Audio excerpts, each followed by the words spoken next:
Check, check, 1, 2, hello. Hello, hello, hello. Good morning, everybody. Well, today's off to an interesting start. I don't know if you noticed, but there is a game jam. A new one. Oh, happy day. Hey, welcome in. VVox is here. Hi, VVox. Good morning.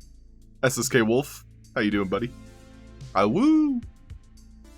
So, yeah, first bit of news here. If you didn't know, we have a Pororo game jam.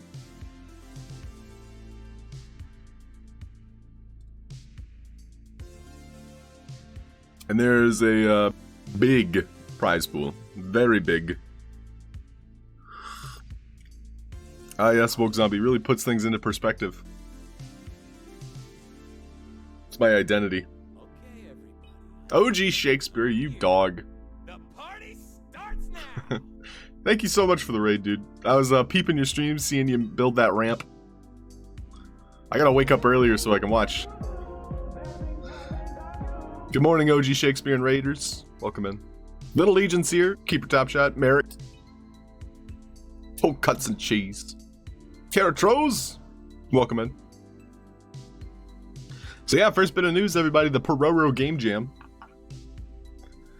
And we have, let's see, almost 3 weeks to do it. If the deadline's the 12th of June.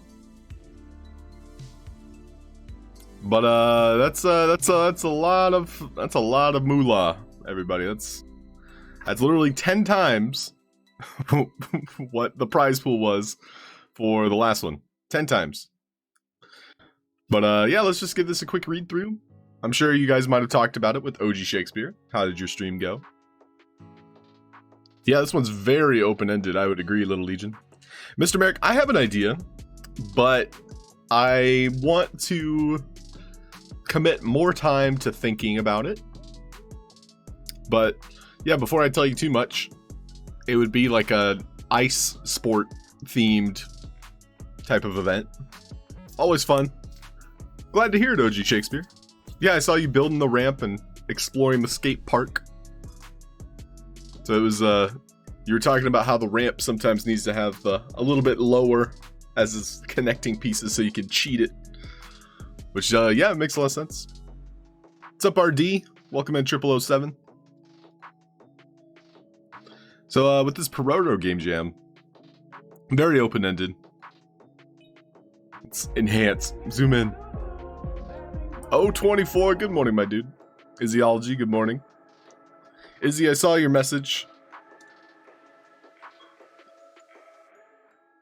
I'll send you a quick kind of idea of what I was considering.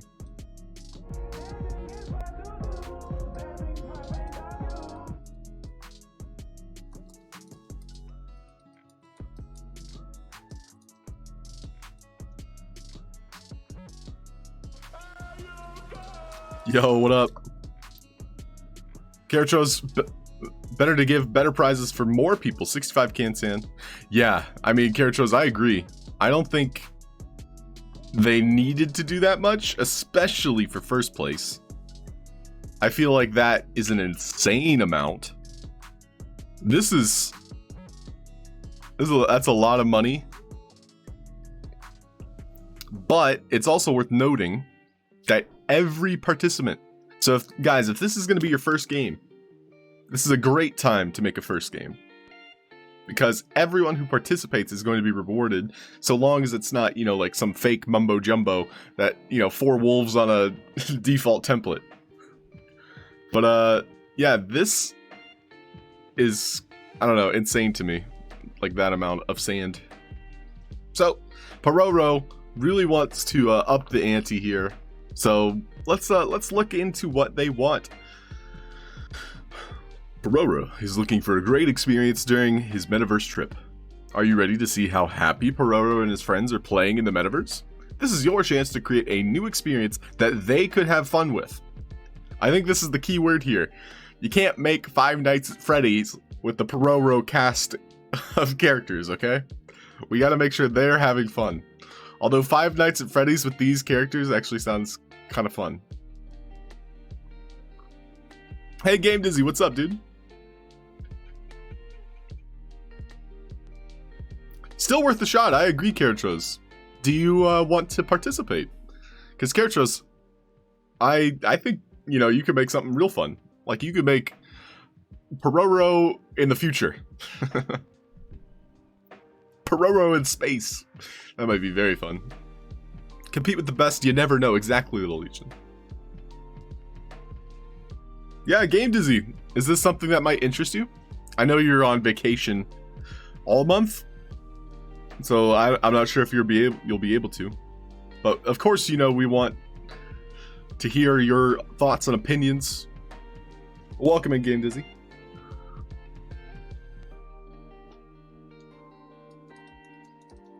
No way, bro. No way. No way. It happened, bro. Yes way, bro. You'll be back next week. Let's go. All custom assets. SSK Wolf, we'll read the rules. So this is what Joseph said on the Game show.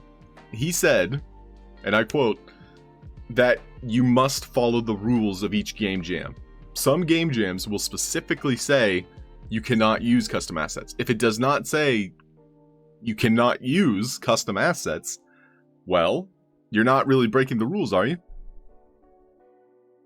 But we should totally ask on tonight's Game show if we can.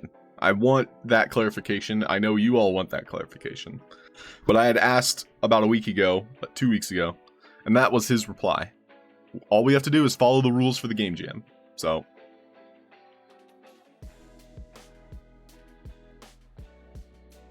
But yeah, prize pool 65,000 sand. All we have to do is make a new experience that the Pororo and friends can have fun with. The game jam begins, which, I mean, it kind of begins right now. You guys have a head start, more or less, but June 12th, 2022 at 3 p.m. UTC. So that means 11 a.m. my time.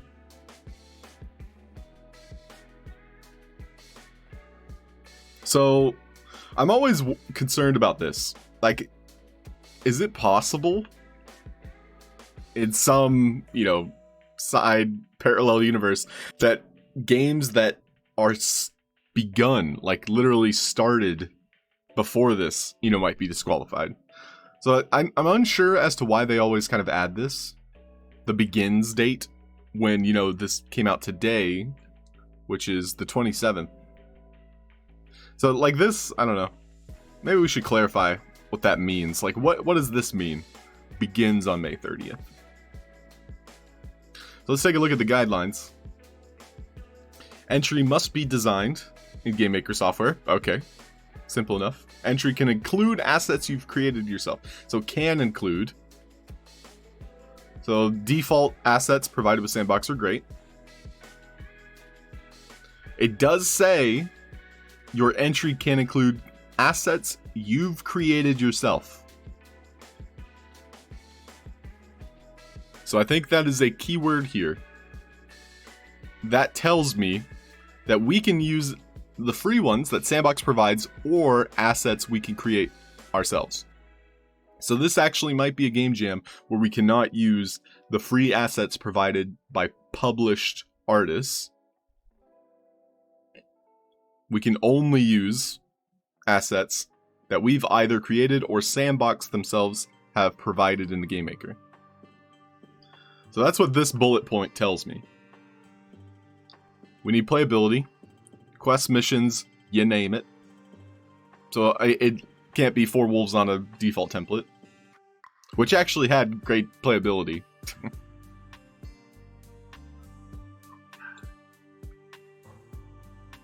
But yeah, if you guys know you're early, I agree. Kay and Dizzy.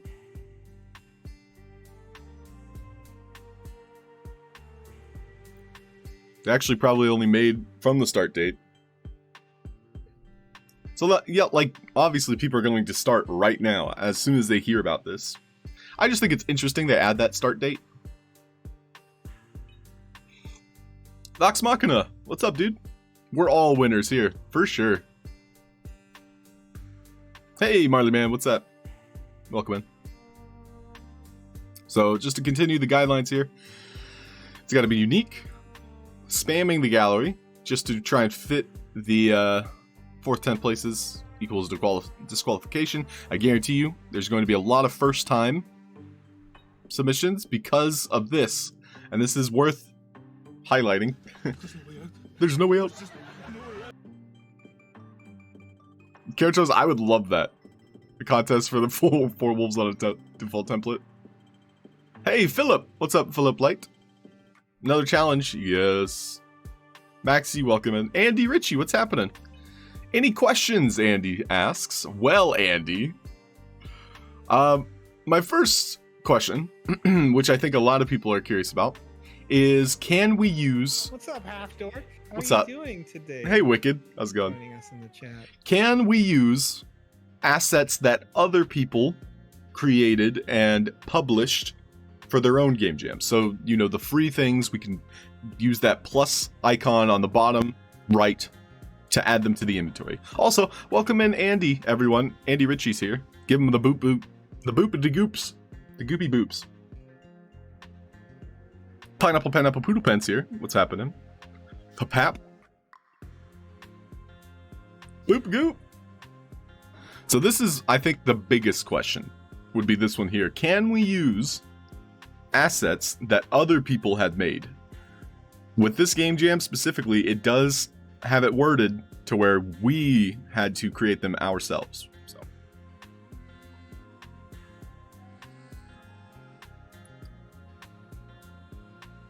And then follow-up question. Does this really mean anything? The May 30th start date. Does that mean, like, for example, I couldn't say create new map right now? I know it.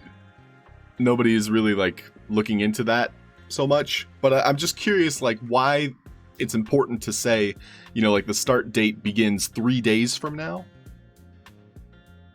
Oh, Andy Ritchie does say yes, you can, but I advise against it unless you've spoken with the artist, because it can break the game in the future.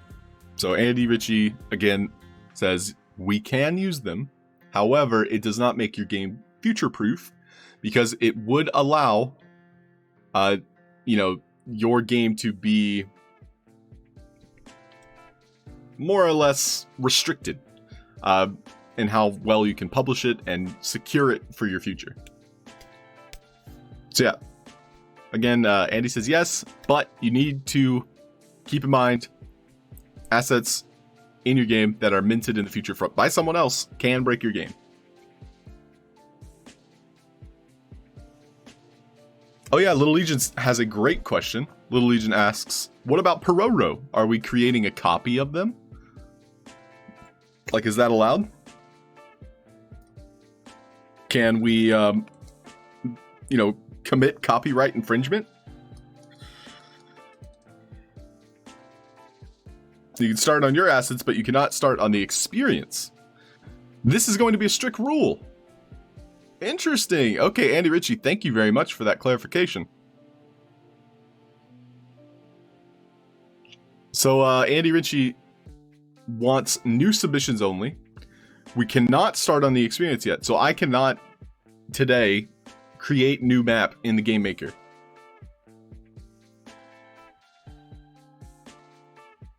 But we could work on assets today. So Maxi Mac, it might have something to do with like the page number in the drafts gallery. So as far as I know, and this is, me theorizing, whatever page number your game is on, like that represents what day you started it, what day you created the map. Devs will pull a timestamp. Ooh, any assets that break our copyright are not allowed. This is always the rule and will not change. Ooh, good to know, Andy. So we can't make Pororos. We cannot recreate the Pororos. So like these characters are no-no. But can I make like a Wario version of Pororo? Can I make Boruto? Wait, that's... I just said Naruto's like son. Bororo. Yeah, a rope. Can I make a rope? That's true. We can buy some of the Pororo assets.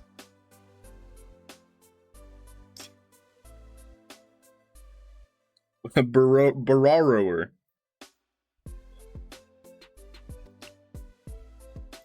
Yeah, we'll make like Cyborg Pororo.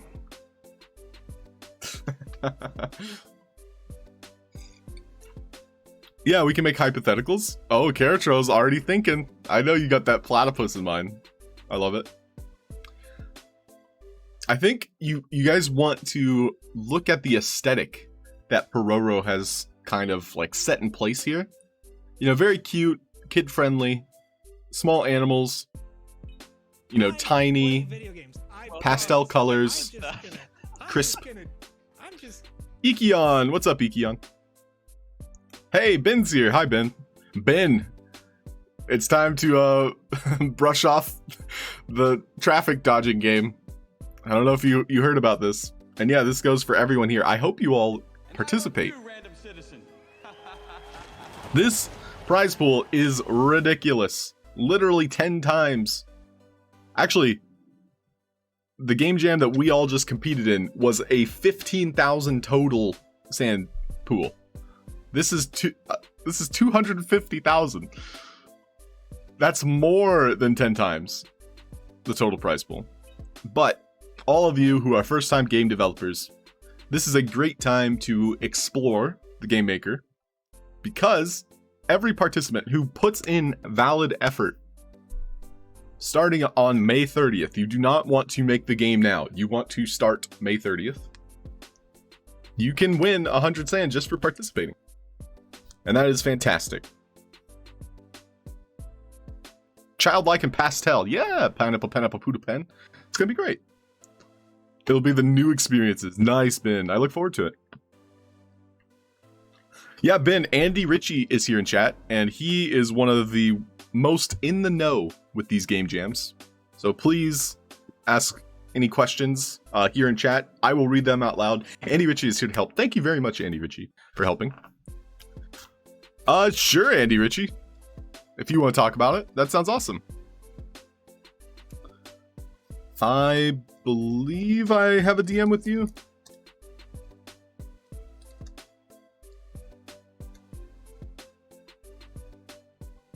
This is all impromptu, but we're getting Andy Ritchie in a call. Hi, Andy. Hello. Let me turn you up. You hear me all right? Yeah. Chat, let us know if you can hear Andy. I've boosted him. I'll turn down. Hello, chat. Boop group. Boopity goop. Yeah, I just went and quick checked on Twitch then and seen obviously you live. Quick looking and seeing Game Jam news. Yeah, like I woke up to that, and this is quite the start to the day. Everyone's super interested. I mean, like, wow, what a prize pool. I think this is going to be hot competition. So, yeah, questions, feel free, everyone here, to ask away. Andy Ritchie, thank you again for taking the time to answer us and join a call with me, too. This is quite a nice surprise. It's okay, dude. Anytime. I'm here to help, here for the community. If people have questions, I'm more than happy to help. And you yourself are very helpful with the community. You know, you're always there answering questions, and you do have the knowledge. And if you don't have the answer, you're open and you tell people. Well, thank you. And yeah, I try, but you know things I can't fathom at the moment. So tell us what you think is a good idea for getting started with this type of game jam. Should we, work on assets right now just because we've heard about it and we hear this kind of start date? I know I kind of like asked that question out of the blue, but it seems as though that's a real rule that you're trying to incorporate with the start date. So the start date in this one's a little bit different because we do have 100,000 sand just going to 1,000 random entries. I don't know if there will be more than 1,000 entries, but the intention is that everyone that does submit a valid game will get 100 sand. If it's over the 1,000 entries, I know last time when we did it for the Walking Dead game jam, we had 1,600 entries. Oh wow, yeah. One of the problems with that is people were just submitting experiences they've already created, just to take advantage and obviously get the sand. Oh, so a big part of the deadline and us enforcing the rules that the experience must be created is because we don't want people submitting past experiences, basically. So if people want to start the game jam, they have to open the experience, a brand new one, from the date that the game jam begins. Okay, so yeah, this is definitely an important announcement. I don't think you guys be enforcing it this time around, because this feels like almost like a new rule or new implementation. Is that like something will be announced on social media? For the people having to create new experiences, I think it's probably going to be a one-off. The fact that we are offering 100 sand to all of the participants, up to 1,000. So it's to basically stop everyone submitting experiences they've already created or going in, tweaking them and just taking advantage of it. We want people that are participating in the game jam to be rewarded for it and to create a new experience, have fun, and know at the end of the day that there is 100 sand hopefully coming to them, even if they don't finish in the top 10. Okay, so I'll start kind of fielding some questions from chat here.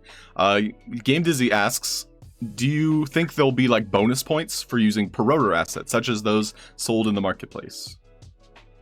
No, the marketplace sale and the game jams together are kind of a theme to celebrate what's going on and welcoming Pororo into the Sandbox. I know they've been here already, but they've definitely had a lot of attention over on the Korean side, and we've been working with the Korean team to organise and create this game jam. So it's a big celebration game jam almost, and that is why we want to highlight the prize has obviously been really, really elevated. The rules are in place to make sure that genuinely if you do want to compete in this game jam, then you have to create a new experience. Right. And so is it... go ahead. No, there's bonus points in regards to Pororo assets. No, it's not required to use the assets, and we're not going to say you have to go out and purchase them or you're not going to get in the top 10. The game jam is about how you create an experience to do with the theme and what your interpretation of that is. We get a lot of questions from people like, the theme didn't mean this, or the theme was very vague, and the intention is to give everyone this really vague theme, so people can have a huge variety of ideas and submissions that come forward. For sure. And just to clarify, like, if we wanted to create an experience already existing in like the Pororo universe, kind of something that might be even close to copyright, so like maybe recreating his home or, you know, landmarks in the show itself, like, is that acceptable? So there's a lot of unknown knowledge about copyright now. If an artist breaks copyright, it is that artist's responsibility. When you create a Sandbox account, part of the terms and conditions of creating an account are that you will abide by copyright laws that exist. Now, they're different in different countries, and different companies have different copyright in different countries as well. So we need to think about a global aspect, because it is the metaverse, and anything that you do which is someone else's idea is the potential that they will just send a cease and desist to you, and that means that you are acting illegal and you need to stop what you're doing. And then if you have made profits from that and generated revenue, then they could sue you for that as well. So from my view as the Sandbox staff, I'm not here to be like, you can't make Mario. I'm here to protect you and explain that doing that will cause a lot of legal action for you. Right. So have a look, see what the rules are about Pororo, see what they have the copyright to, and really read into it. Just, it's different with everything, and it comes down to the company, what words they've copyrighted, what colours, what equipment or an outfit. You know, every single case is different. So one question I know I've had in other game jams is, can we use purchased assets in the Sandbox, such as, you know, these alpha dragons, or, you know, things we buy on OpenSea, or the Pororo assets themselves? Like, we can buy those and use those in these submissions. Yeah, of course. So the game jam rules have changed a little bit, and it's because I'm trying to help the developers and the creators. From my point of view, I've been through this. I went through a game jam. I didn't know about the Sandbox. I participated. I was lucky enough to finish in the top 10, and me and Seb worked with some feedback, and from there I kind of eventually took over things. And the purpose of the rule change is to really help you as creators set the right path or the right foundations for creating games in the future. Using other people's assets, you know, it is allowed. You can go and you can click the plus if they haven't been minted, but it's only going to result in more problems for you down the line. If that person deletes that asset, it's going to cause a problem. If that person mints that asset halfway through the game jam, you could then have an issue when you go to publish that experience, and you'll have to remove it. If we're talking further down the line, when you might want to publish that experience to an actual land in the metaverse, you're going to have to own one of those assets that everyone's created, and they're going to have to be minted. So you either have to wait for them to mint it, remove it, or buy it. It's narrowing your options for the future, and that's why I advise people do try not to do that. Yeah, so future-proofing your experience. And so anyone that has questions, feel free to drop them here in chat. I will try my best to make sure everything, you know, gets answered. Sending it directly to the source here, Andy Ritchie. Thank you again. So Vvox has a question. If someone made more than one game, are they going to receive 100 sand for each game? No, there should be a note in the rules somewhere. I'll have to just bring the article up. It should say there's only one experience submitted per account or per creator, I think it says. And next question would be Pineapple Pen, Apple Poodle Pen says, is there any restriction to the land size used in the experience? No, there's not. I do advise people not to go bigger than a 2x2. You're building experiences within 2 weeks. You know, you don't have the time to really go in and fill out a 3x3. Mm-hmm. So I'd say keep it to a 2x2. That also helps as well. Once you're adding loads of assets to something like a 3x3 or a 4x4, you're gonna just cause more lag. You're gonna need it's gonna affect your gameplay a lot more, and the benefits of having that land for the game jams aren't really required. You know, people make so much room of a 1x1 or a 2x2. Mm-hmm.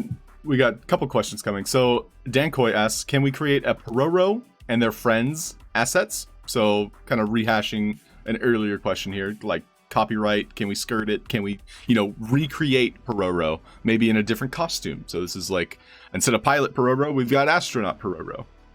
If Pororo is copyrighted, then it'll just be no. I'd suggest you focus on the fact that the theme is around Pororo, but that doesn't mean he needs to be in it himself. The experience is about creating a place where you could have fun with Pororo and his friends. Mm-hmm. So a place for him to go. It's really open, yeah, and think about the theme that Pororo has. It's very bright, it's very energetic, it's quite simple as well, but there are biomes and basic like living quarters in there. So as a creator, the first thing I'd do is look at the style that Pororo uses and think about the show maybe and create an experience based around that rather than just copying an experience, Mm-hmm.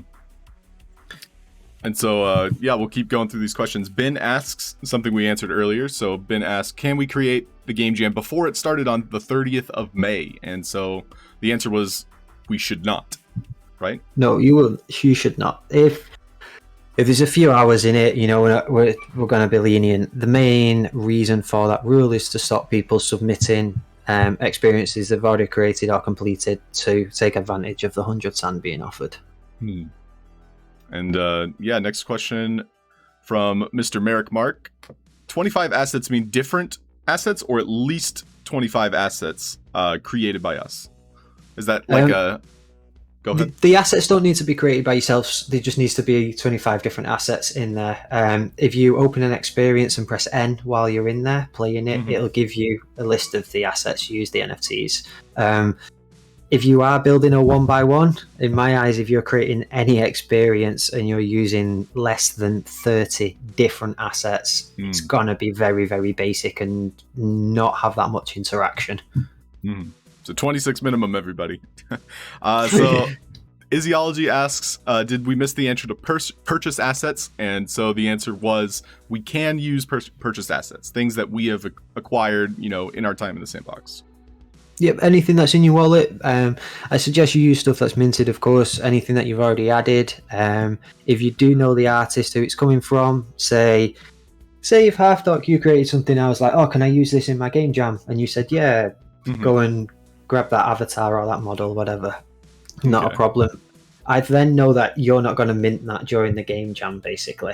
I'm not saying that everyone will be able to mint during the game jam, because I don't think that'll be happening by then. But if you are adding an asset that's part of a creators fund account, then that could have an issue. So try to keep to your own assets that you've created or already minted assets. Seems to be the idea. Have a think about why we're doing it. Have a think about the rules that I'm putting in place. And one big thing that we're pushing for is you create your own assets and you try and create an experience, if not use the Sandbox basic assets. Because if you do have a piece of land in the future, then creating for these game jams are ways of just stacking experiences up. Yeah. You might not own a piece of land, but if you do know someone that does and they haven't built anything, then I've got a full experience here ready to go. Let's work something out. Yeah, it's your portfolio. Yeah. Exactly. You're building your portfolio as a developer, as a creator of the metaverse. Go ahead. I was just going to say, there's changes obviously to the asset approval process. You will need an artist account. If you've already had one, you've already submitted for one in the past and got approved for a previous game jam, you will not need it doing again. Just if you're new to the competitions, that is all. So does that link change at all? I know that was like a Google form. Is there a way that we can find it faster? Let's just say, new people wanted to start participating, making their own assets. Do you have a link that we could share? The link never changes. It's the same one. Oh, okay. It's the same one. Great. Yeah, it's been the same ones for about 8 months now.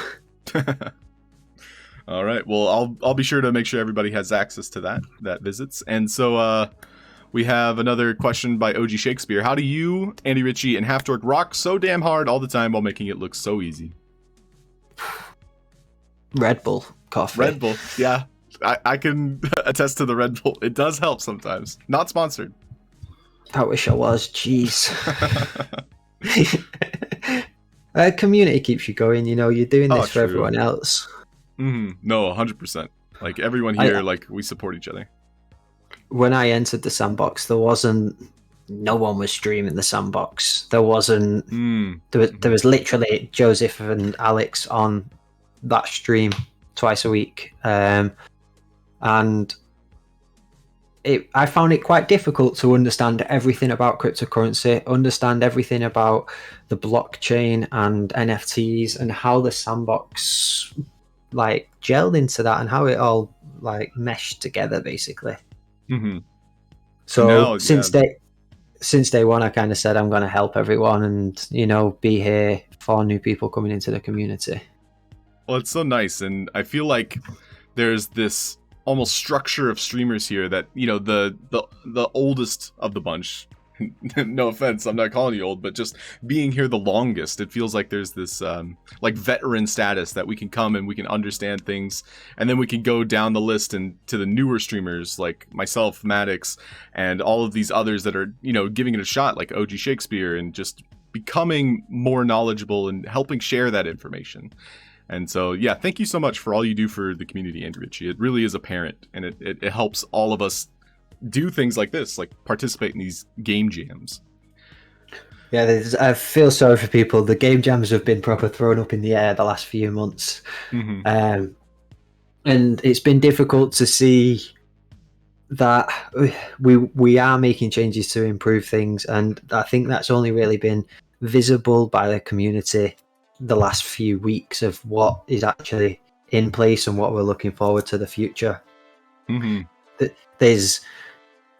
I'm trying to plan 3-4 months ahead with the game jams, and there's so much I'm trying to pack into the rest of this year, really, before the end of the year. Trying to just get it to a point where things are running consistently, continuously, and there's variety as well for the community to pick from. I know there's a lot of scheduling, a lot of organization with these, but I'll keep hitting you with questions because I know you have a limited amount of time here. So Vvox asks, what if you made a game with a team or by yourself, or if you use multiple accounts? I think this goes back to submitting multiple entries. So could I do one as an individual and then join a team and submit a different one? Yeah, of course. Now, the rules put in place for this game jam make it difficult for people to go and submit 2-3 experiences, and that's the intention. We're trying to keep it really fair and give everyone the same amount of time and give everyone the same tools here. So we don't want people coming submitting month-old experiences from the Walking Dead game jam and past ones. We want this one to be about people that are here now and reward the people that are here. So for the rules that we have in place, making a valid entry, the game should be 5 minutes long, roughly. We're not going to sit there with milliseconds counting stuff. The main reason is, you think about the spam games that we had last time. People were just creating, go in and kill everything. So it could take you 2 hours because they put 10,000 assets by clicking duplicate continuously. Right. So for you to create 2 experiences on separate accounts, you're going to struggle to do that. If you're creating one on your own and one with the team, then that's quite possible. And yeah, of course. Okay, great. Good to know. So as more questions may or may not come in, is there anything you want us to know? Like something important about this game jam? I think, like the main thing was like this start time. Like we should not build our experience today, even though we've heard about it. And I feel as though some people will, start now. But is there any like really specific information you think we should know before we, really kind of like start making assets? Like you said, is a good way to start. I'd say there's a process to a game, and those, again, these subtle hints at stuff and the way that this is structured to try and not force people, but to try and show people that there is a structure to everything and there is a way to do it. So the first few days you know about it, but you can't do anything. You can't build. So ideally you should be thinking and planning and really putting some form of pen to paper to get that information ready to just get thrown into VoxEdit or the Game Maker. Now, you have a few days you can work on assets, and if you have some ideas of stuff, now's the time to start. But I definitely suggest think of the theme, write down the main points that you get from the theme, the bright colours, the fact that Pororo is a child's TV program, so it's like light comical, and it's a bit learning as well. Now write down some keywords of what you want your experience, have a look at a 1x1 if that's what you're going to use, and work out how you're going to create that experience. Pororo's got a lot of snow focused in their experience and sand as well, so maybe have a look. You're going to need snow, sand assets, mountains come in with that as well. Then you'll want some form of housing, so maybe in the trailer we've seen a wooden structure, like a log cabin kind of thing, treehouse. So you already start thinking about different sections of your land, and then you're thinking about the assets you need to create, and you've got a list quite quickly. Yeah, like it's a good time to start. And so when you started, let's say your space station, for example, like how did you kind of begin that thought process? Like you had an idea, did you like write it down? Did you just start making assets? I was extremely sleep deprived. Oh, is that where we start? Yeah, get to the point where your brain doesn't work anymore, so it can't work, so it's empty, so it has the time to think about ideas. Yeah. So I woke up at 5 a.m, something like that, and I'll send you a picture on Discord.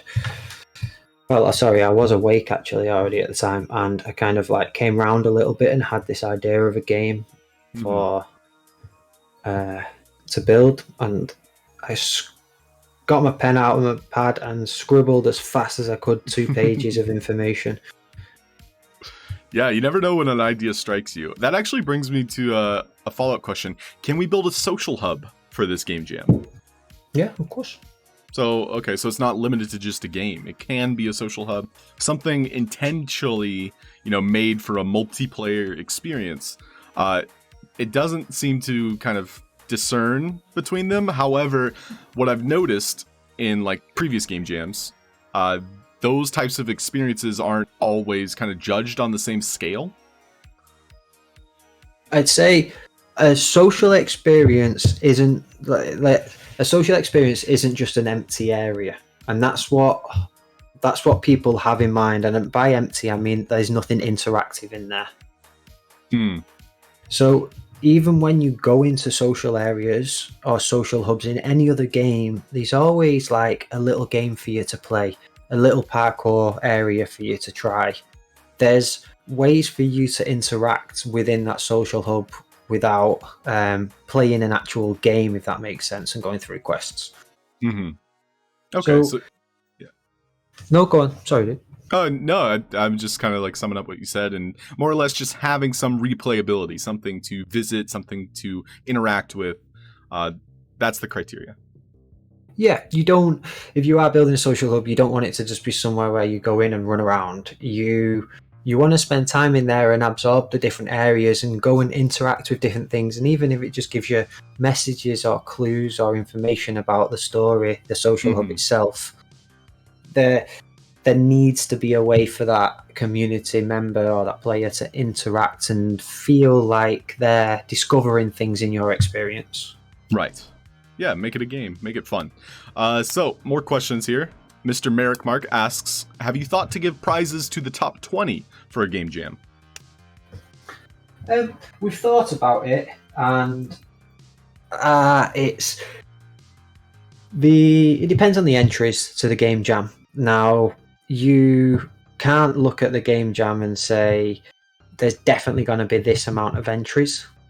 Mm-hmm. You know, so we are, if there was guaranteed 1,000 entries, I think they'd extend that top 10.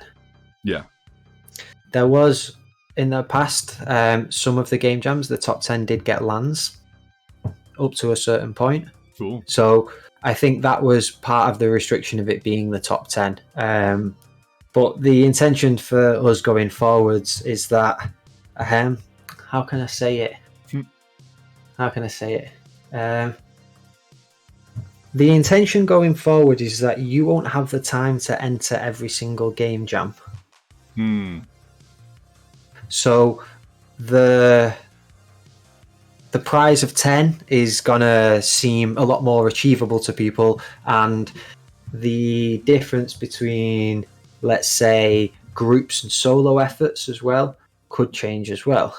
Mm-hmm. Now, you have to think about the rules that are going to be put in place if you are doing things like that. Then they're very, very hard things to monitor and oversee.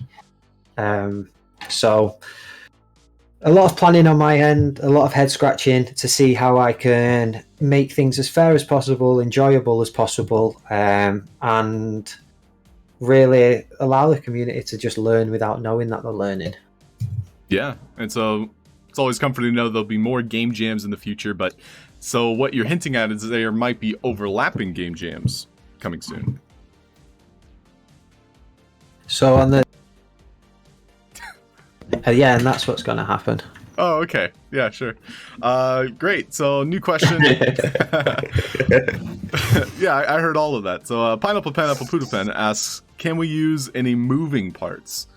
And so, I'm unsure what they mean by this, but moving parts, does that mean anything to you? Things that move? Yeah. Why not? Yeah.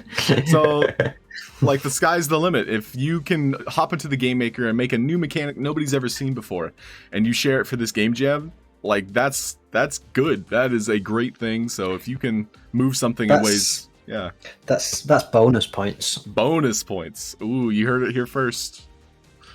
There is one of the categories is wow factor, and if you are breaking the boundaries of the Game Maker and introducing new rules or new techniques, mechanics that people can build with, that's helpful to the devs, it's helpful to creators, it's helpful to everyone, and that's a big part of the wow factor. Yeah, for sure. And you're also impressing not only, I think, new incomers to the metaverse, such as, you know, this Pororo team of judges. They might not know how games work, but if I recall, there's going to be like a cast of judges. Like, are you going to be judging some of these entries as well as like the Pororo team?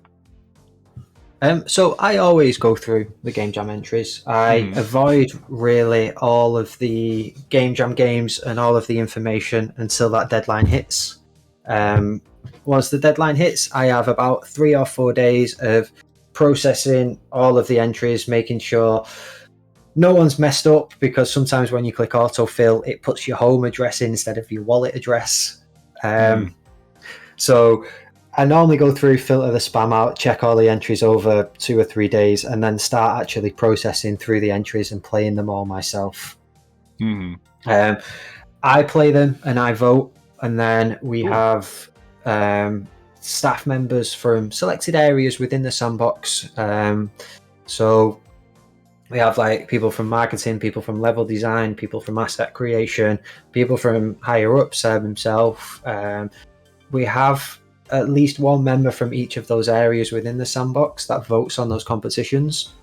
And then we also have the external judges as well, which normally come if it is a partnered game jam.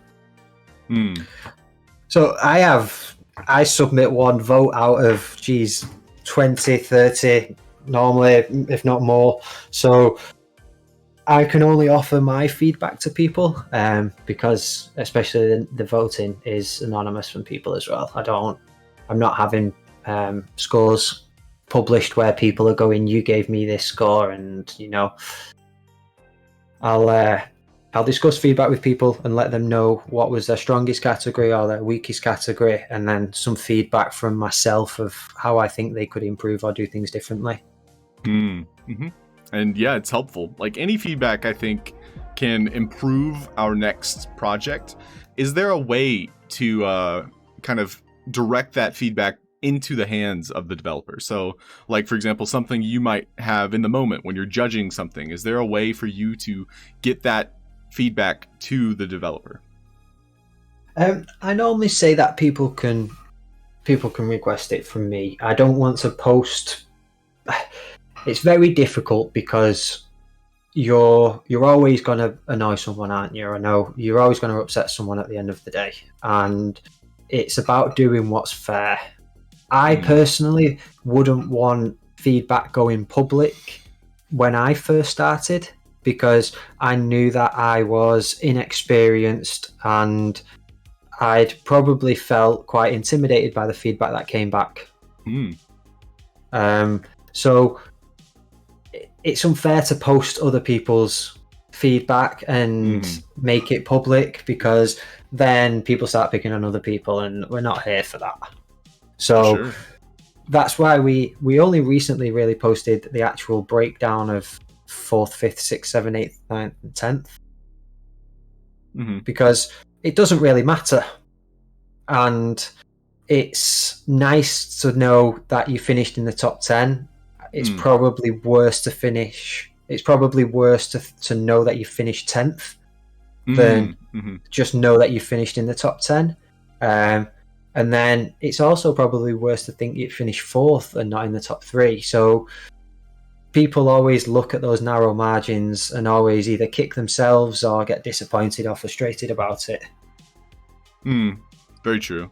So SSK Wolf asks, and let me know, how much time you have left. But SSK Wolf asks, there are free Pororo assets in the marketplace. So this goes back to that same question, like, can we use already published assets that are not minted? And so these free Pororo assets, can we use those in this game jam? Well, I believe the Pororo sale has been announced. So if the assets are there, it means that they've probably not been minted just before. But no, some of them have. The aeroplanes up. Oh, you're on about the balloons. So all of the Pororo assets are, at least the ones that are part of this drop, are currently purchasable. And so purchased assets are permitted in this game jam. We asked that a little bit earlier today. So there are quite a few that you can already put into your game jam. I'm going to be buying the glider, 100%. But the legendary pilot Pororo has already sold out. So if you all are itching to spend some sand, there are Pororo assets that, yes, you can put into your submission that are for sale right now. Yeah, they're not required, and it's completely up to you. Don't feel pressured to go and buy the assets. But there's also a good thing in the future if you're creating something from scratch and you're building your own assets and you've purchased Pororo and put him in there, then that's only good for you in the future if you want to publish that to the metaverse. Let's see. So how much time would you say you have left? And thank you again for like 5 taking minutes. the time. 5 minutes? Cool. So last chance, anybody, for questions? Let's see. So someone had asked about the, game jam, or I'm sorry, the game maker bugs at the moment, such as the multi-select. Is there any idea of, like, the next game maker release? Like, when will some of these things that, we got used to and now they're suddenly missing, like, when those might be fixed? Yeah, I know when the next updates come in, and I don't know whether it's been made public yet, so I can't say anything on that front, just in case. Right. But unlikely before this jam, pretty much. Unlikely before the jam. I don't know why it's only working for some people. It works fine for me. multi-selecting, like shift Yeah. clicking. Yeah. So we can still like drag select, which, you know, I've got my own workarounds for that, like aiming straight down on assets or dragging each one to the edge of the map. But unfortunately, shift click and control click do not work to select more than one thing. See, I know it didn't work for Touche the other day, but it worked fine for me, and it's worked all the way through. And you've updated your game maker recently? Yeah, it auto updates now, so when you go in, it says you need to download the latest version. Okay. So yeah, I am. I'll have to have a look. If it's not working, it's best off that someone who it's broken for gets some form of footage for that. If you can, I know you can't really get footage of you doing it because you'd have to I'm pressing shift, I promise.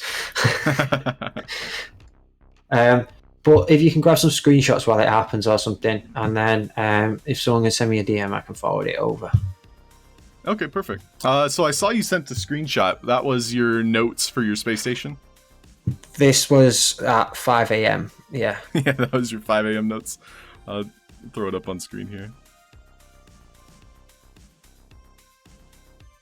That was it. That was all that happened. I drew a circle with a cross in the middle and then picked some colours that I decided.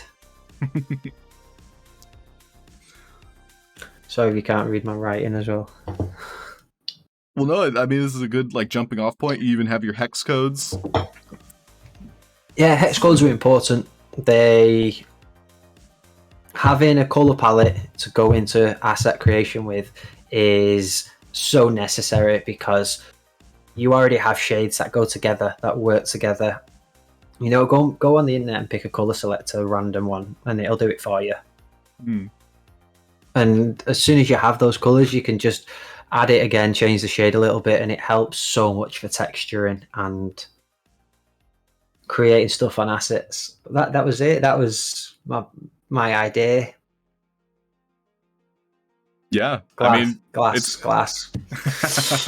It's fun to see it in action too, and to have that kind of like start to finish, kind of walkthrough of how you're making things. And I think building assets in Vox Edit and dragging them into the game maker and just walking through that process is something that a lot of newcomers still need to kind of witness in order to like wrap their heads around. And so I see you do it frequently, and it's very enjoyable to watch it. So, and it becomes easy for me because as soon as I see things, I have a history as I'm an electrical engineer as my that's what I did before. I see things in like 3D models straight away. So as soon as I envision something, you know, I just need to make a small note of it, and I'll remember that again. Well, that's cool. And that's so what it. That's your background as electrical engineer. Yeah, electrical engineer. Very cool. Well, this is coming to the last couple seconds with Andy Ritchie here. Any other questions before he releases himself from our presence? Thank you again, Andy Ritchie. Everyone here in chat is very grateful for your time, so thank you. No, not a problem. Just touching on feedback literally before I shoot. One thing that we want to focus on feedback is that it doesn't matter what the Sandbox say about your feedback. And I want to make that quite realistic. It's from experience as a game developer, yes, it matters. But the people that really matter about the feedback for your experience and the help on creating something is the community. Because that's who's going to play your games. And I think only really in the last few weeks have we seen the community really coming together in the Discord to share feedback with each other, play each other games, and help each other, because that's what it's about. Yeah. So I think we're going to see a lot more of that, and it doesn't matter. It doesn't matter to me what one of the judges thinks of your game. From a technical point of view, yes, but from fun engagement, look to the community. They're the voice that'll tell you what to do and help. For sure. I would say one of the biggest pieces of advice that Touche gave me when I was first, making like my first 2 games was to find beta testers, people willing to play your game, finding those things that you never even thought to look for, because someone else's perspective and kind of initiative when they're playing a game, playing your game, it's going to be vastly different from your own, and it really helped improve my overall experience.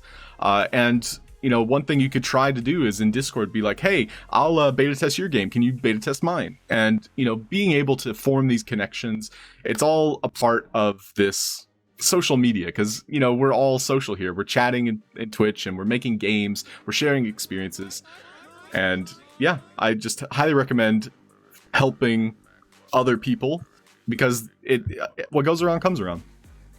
100%. You need a playtester, they come back, and you'll help them, they help you, and everyone works together. The metaverse is full of great games, and yay, everyone's smiling.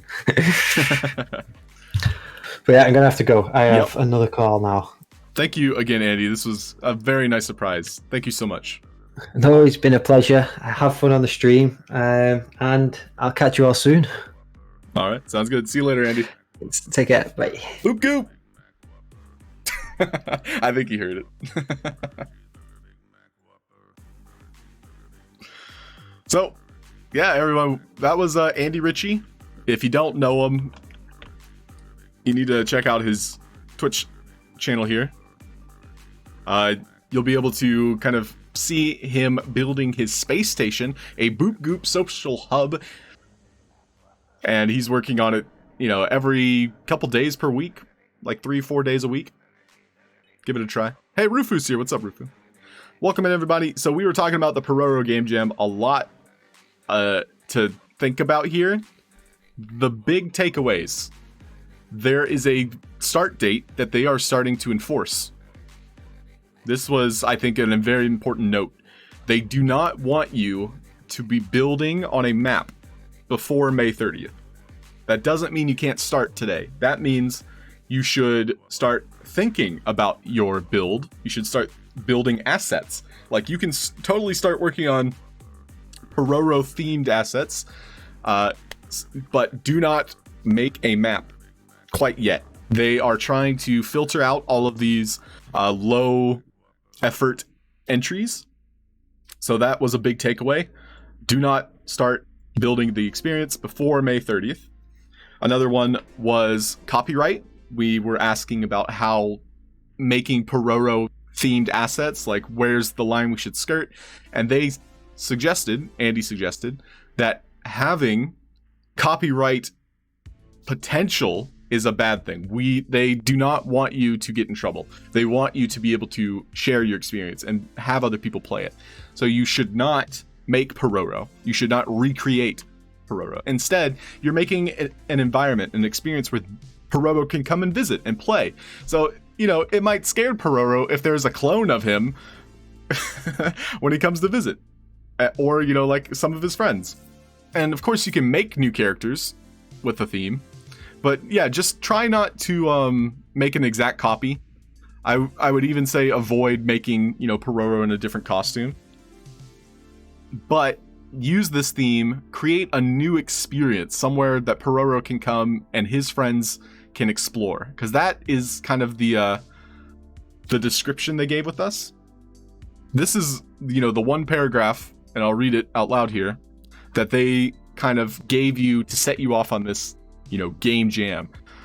Pororo is looking for a great experience during his metaverse trip. Are you ready to see how happy Pororo and his friends are playing in the metaverse? This is your chance to create a new experience that they could have fun with. So keep that in mind as you're building. Just don't carbon copy things. I think that's the main takeaway here. No copyright. Just don't do it. And yeah, Maxi, that was very fun. Thank you again. Shout out Andy Ritchie there. If anybody has questions, those of you just now popping in, this is the Pororo Game Jam that was just announced this morning. So if you guys are interested, it is a huge prize pool. That's a big number. I know numbers. That's a big number for first place. And it's important to note here that everyone who participates is getting a little something something. So 100 sand just for participating. You can't, just put 4 wolves on a default template and call it a day. You do need to give some effort. But every valid entry up to 1,000, it seems, will be awarded 100 sand. What am I doing awake, Rufu? This is my morning, is I get all of this creative energy started just by talking with you all. So I have just woken up and turned on the stream. Dr. Strange, welcome in. How's it going? But if anybody has questions about it, we'll probably field them as we go into marbles. I can answer the things that Andy Ritchie told us. If you would like, please do watch the last 30-ish minutes. Andy Ritchie was so kind to hop on a Discord call and answer your questions. Hopefully, what some of you new folks popping in might have could be answered in the VOD. Otherwise, just ask me. I'll try my best to answer it, or at least point you in the right direction. There was a Google form here that is also important for those of you looking to publish your assets. Hey, Fearlisha, what's happening? So if you need an artist account to publish, not mint, here is the link. So this will allow you to publish your assets in the game maker so that you can put them in the drafts gallery. But again, I think the biggest takeaway here is they're trying to field new entries and duplicates, as well as, people just submitting a game they've already made. So just keep in mind, I wouldn't start in the game maker. Like, don't make your map now. Make the map on May 30th. Instead, hop into Vox Edit, start making custom assets, start thinking about your project, start kind of like making your blueprint. Which Andy showed us his blueprint for the space station, which is honestly, this is kind of inspiring in a way.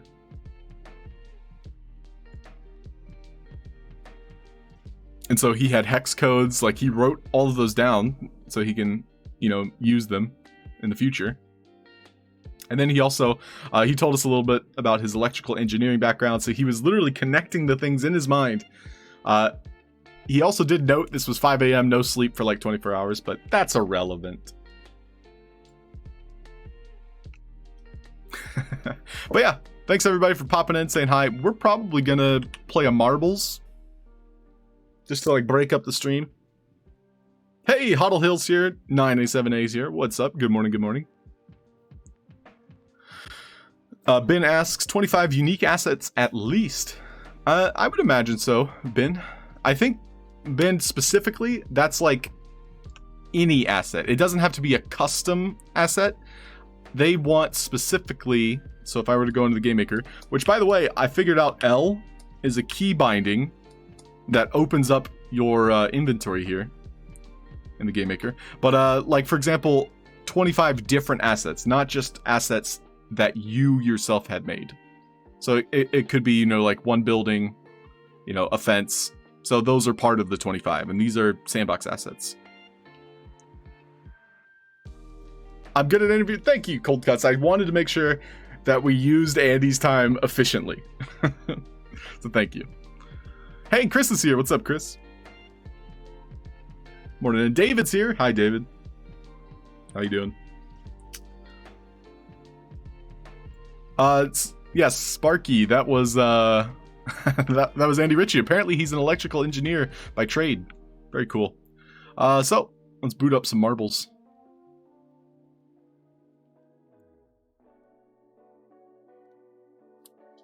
But yeah, this weekend, I will likely be making assets. And then on May 30th, boom, I'm in the game maker making Pororos do the Pororo things. Doing the things.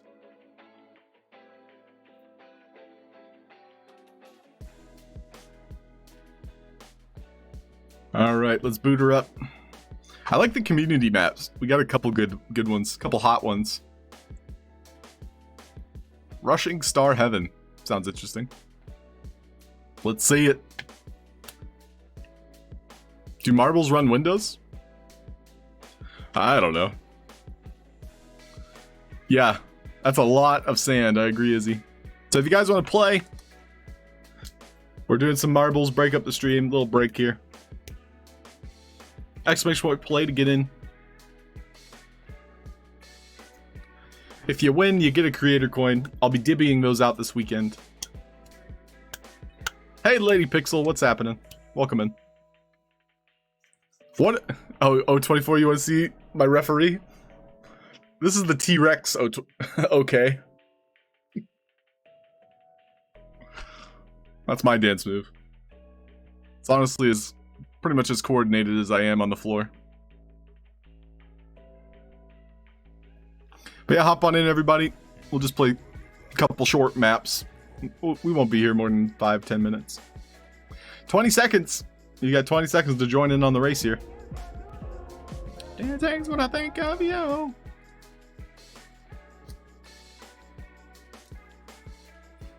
Oh wait, we need hype music. Oh wait.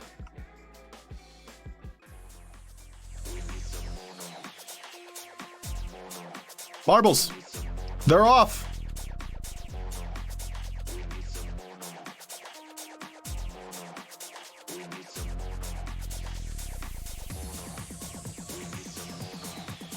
All right, I hope you see your name. Good luck, everybody. Wicked down the chute first.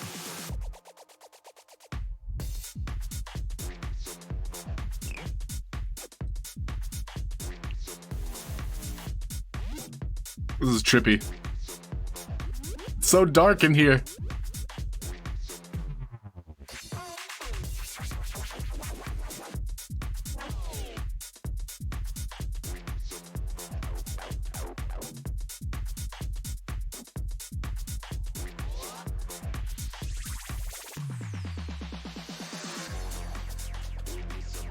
Leading the pack is SSK Wolf here. Everyone's kind of like neck and neck.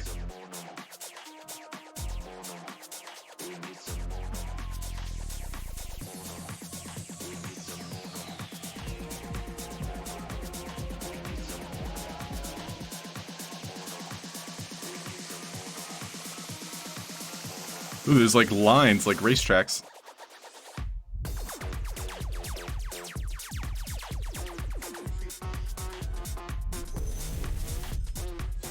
Who's it gonna be? Oh, Cold Cut's getting stuck.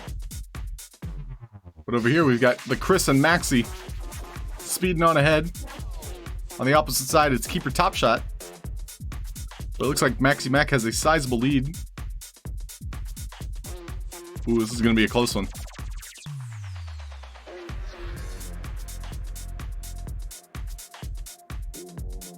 Uh-oh.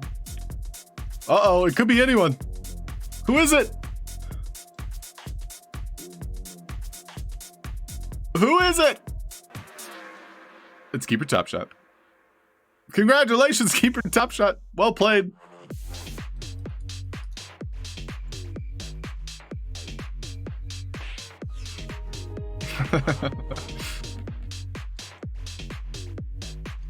The one, the only.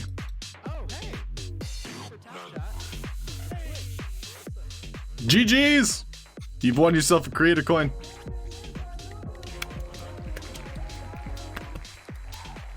Woo! Alright, we're gonna do one more race and then we're gonna hop into the Sandbox Maker. Huh, the window says the Sandbox Maker, but we know it as the Game Maker. Anyway, I'll get to show you what I made last night as well as this morning. Alright, who hasn't finished?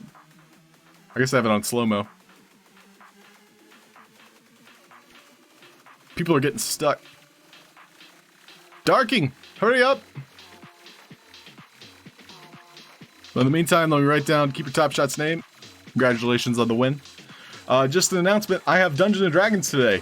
So I'll be streaming Dungeons & Dragons with our friends here in the Sandbox. Panda Pups 90, King of Crypto, Lucas is right, the Vision X, and a Rad Condad. Game Dizzy's currently away, but he might be rejoining in the next few weeks. But congratulations again, keep your top shot on the creator coin. Dungeons & Dragons, if you haven't played before, this is very beginner friendly. Dungeons and Dorks, it's true. Every monster is wearing glasses. They're all half orc. I do take a lot of liberties in my storytelling. Oh, currently outside. Well, congratulations, keeper top shot. I only complimented you like a million times. Also, keep in mind, if you like any one of these maps, remember the name. I'll try to find it in the future if, you know, you suggest it. This one's very, romantic. Let's give it a try, shall we? This will be the last map of today, so get in while you can. Win yourself a creator coin.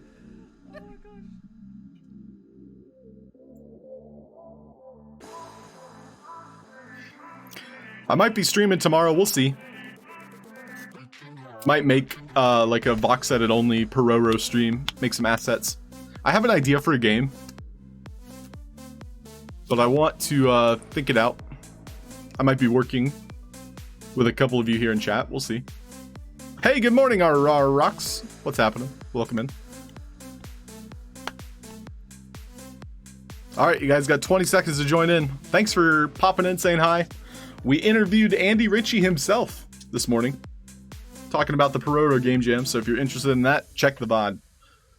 But I can answer any questions you might have. Alright, good luck, racers.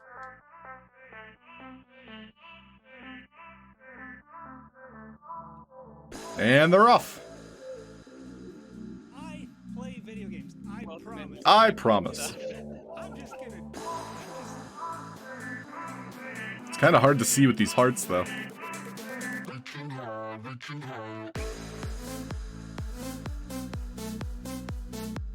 Alright, we've got Vivox, Jaona, Nervex, Ikion, and Marley Man, followed by Cold Cuts. Speeding down the tunnel of love. Ain't no PDA in here. Everyone just trying to avoid each other at this point.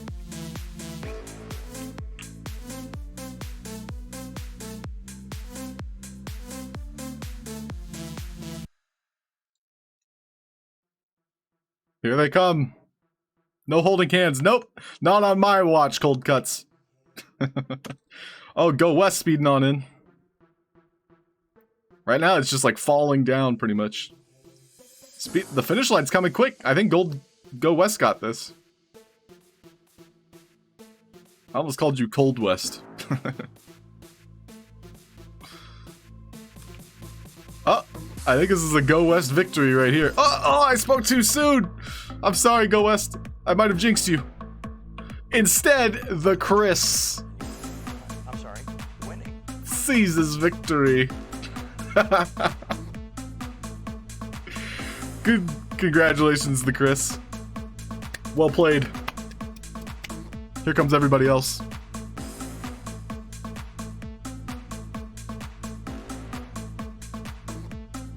GG's. That deserves a woohoo.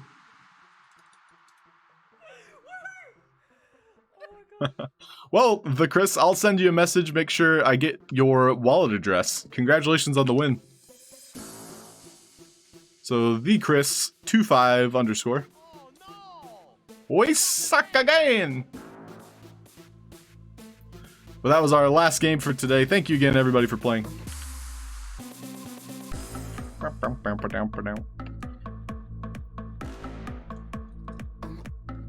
So as long as you have a Ethereum wallet address, what I send to you will be received.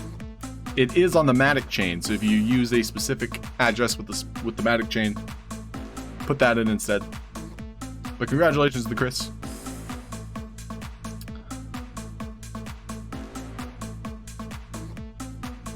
We can't hear the memes. Oh, I turned it down for the interview. I'll turn it back up. They're supposed to be kind of quiet. They might get old fast. Woo! But yeah, thanks everybody for playing.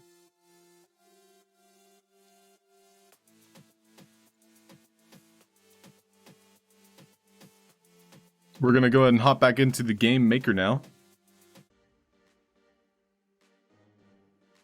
So I'll show you all the stuff I made. Because I can.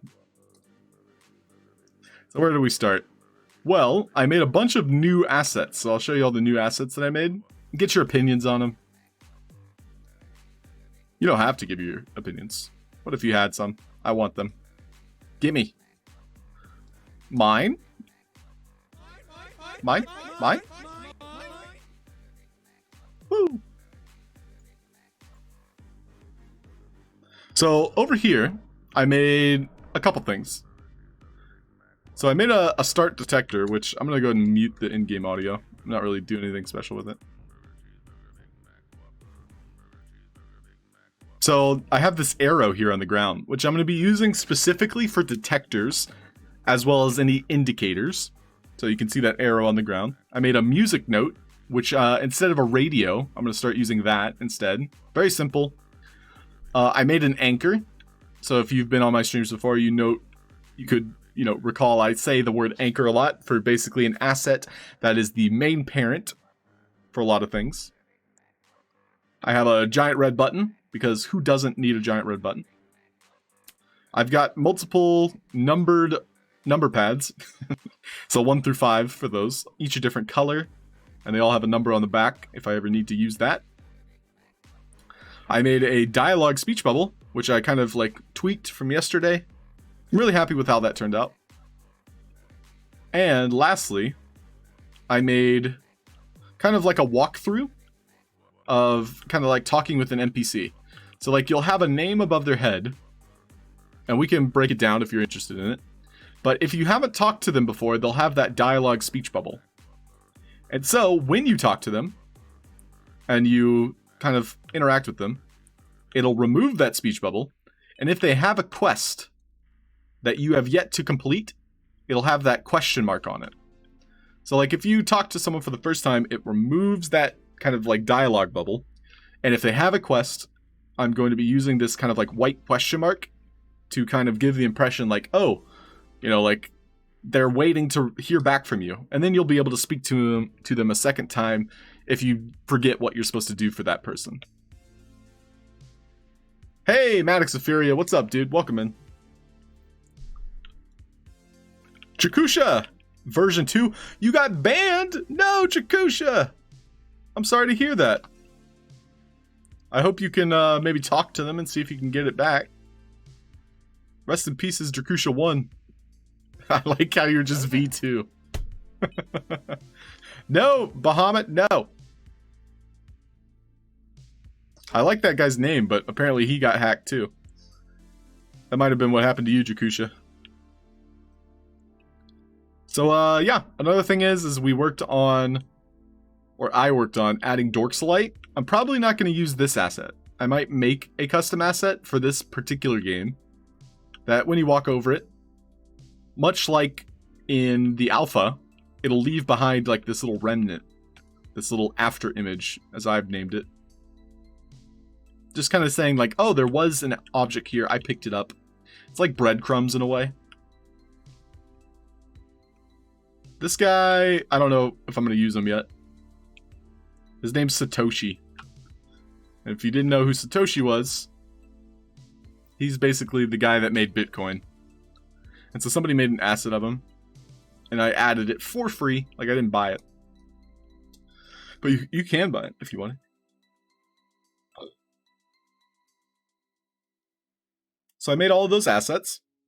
And then, so we might, make some NPCs today. But I also started to work on some kind of mechanics for combat. So here's what I made yesterday.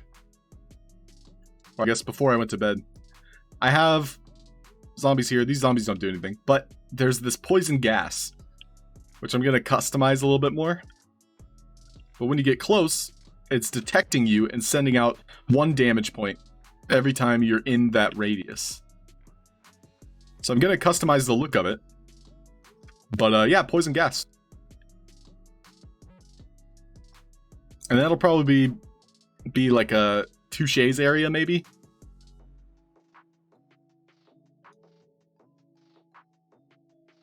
Ooh, 9A7A, you know your lore.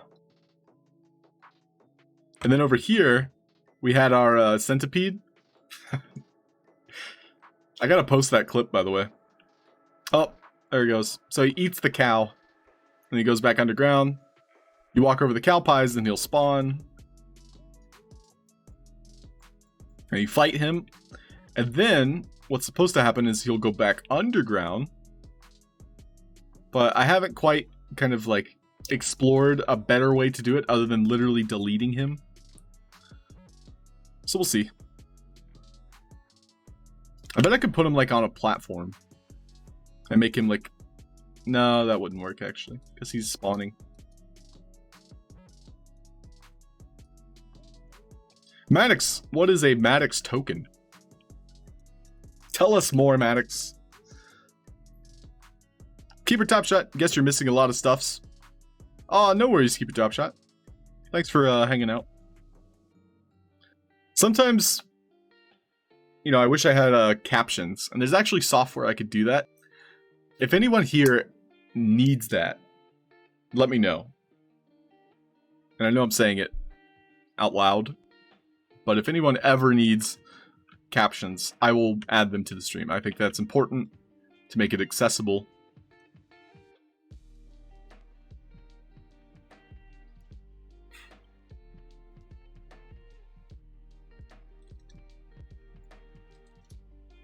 But what are we going to work on today? Probably some NPCs and quests.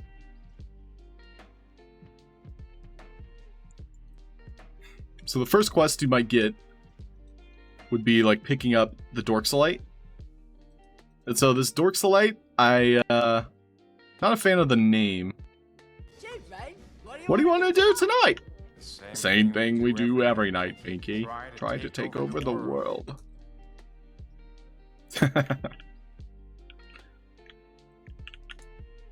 So the Dorksolite, maybe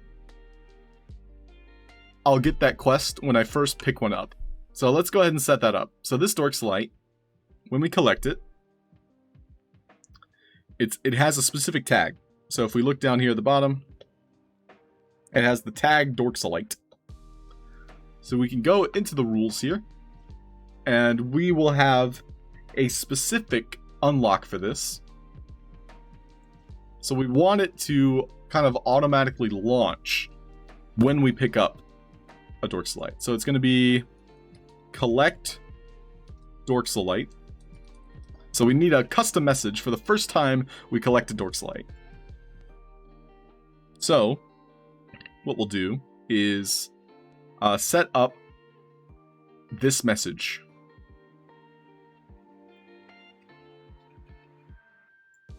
So first of all, I'll try using one of my new assets here for a detect entity. And we're going to have to customize this a bit, but I'll just kind of make sure the quest works before I add extra components. So it's going to detect the player. When it detects the player, we'll do collect Dorksolite, starting the quest.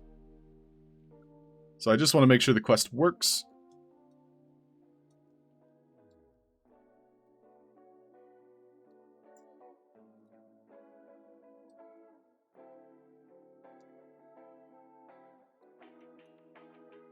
So we walk up to it, starts the quest. Pick it up, and it should give me 1 out of 10. Cool.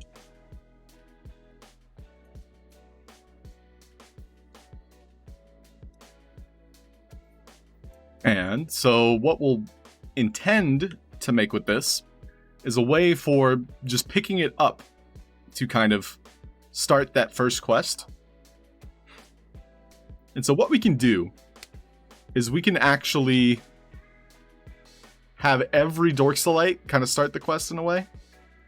but it needs to send out that kind of like detect message. So for example, like I could attach the speaker component specifically to this Dorksolite,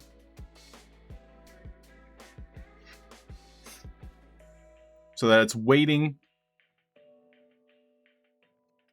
to detect the player, and when the detect player finally goes off, so when the player walks into this radius, it's going to start the quest.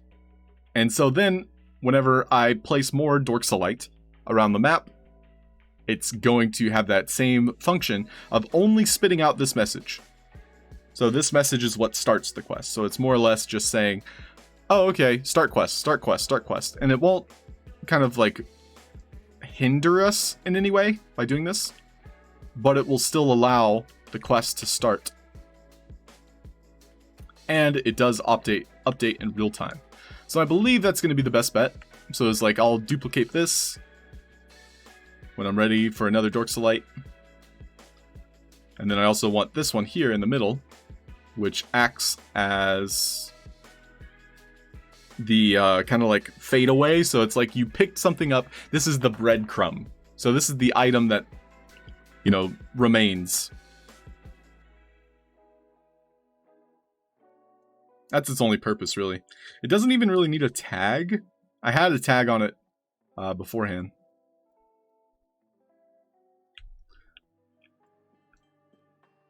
Yeah, we could just take a look at this asset, and we can see that when it collides, we're getting a collect message. The collect message actually doesn't do anything. I kind of was testing things. We don't need it to send out a message. Instead, we're collecting it, and when we collect it, it's because of this tag that we're getting quest credit. So it's specifically the tag that's giving us quest credit. So we can try it again. If we walk over it, it was supposed to start the quest. Interesting. So it didn't start the quest that time. I think I actually like walked over it too fast. So I'm gonna up the message range.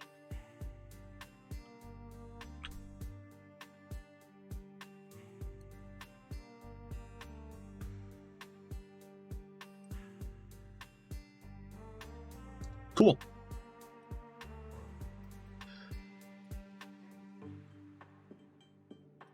Oh, that's awkward. That's my hidden centipede right there. Can I see that?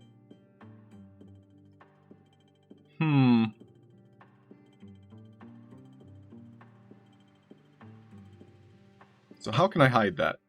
My first thought is I can do this, which I have been doing for quite a few things. Which is a great way to hide objects. Especially with the theme I'm going for. So I essentially had this prison tower, which I flipped 180 degrees, and so now it's pointing downwards. And because the pivot point is right here, I'm able to put it on my map, on my land. And it looks like it's going down, but this is the literal floor of the map. Like, I can't go any lower than this.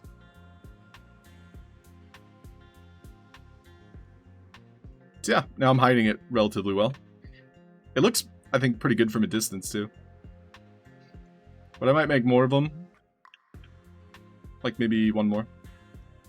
We'll rotate it randomly and then put it over on this side.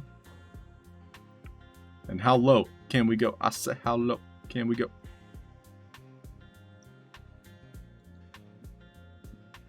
Yeah. So Ekion, it's little things like these that kind of improve the entire experience, I'd say.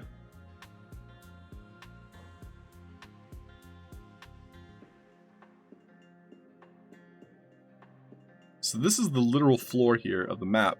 So I'm gonna also hide it better.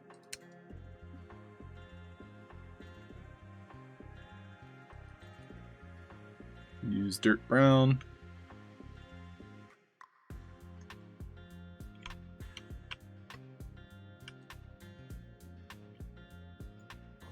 Give it some more edges.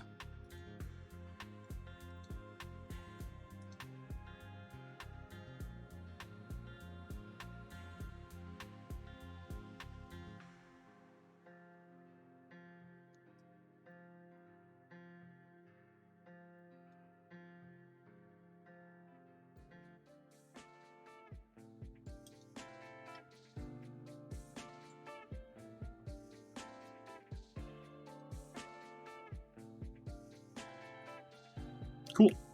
Pretty happy with that. So we can see how it looks from a distance.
So using that same trick, I could try a different asset.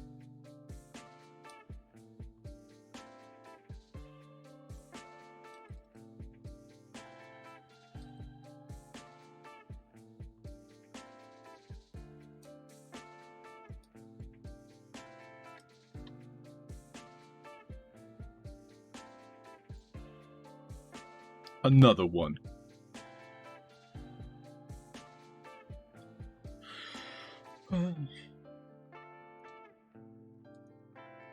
What?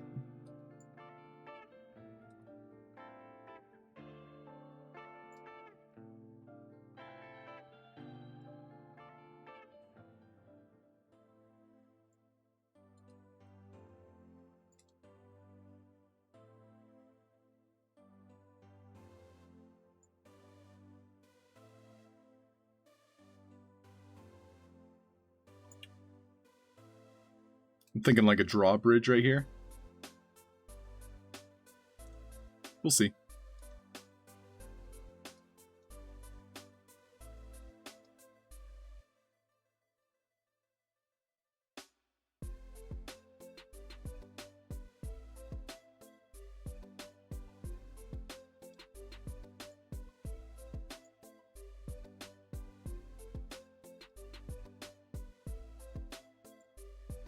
Just kind of playing with ideas.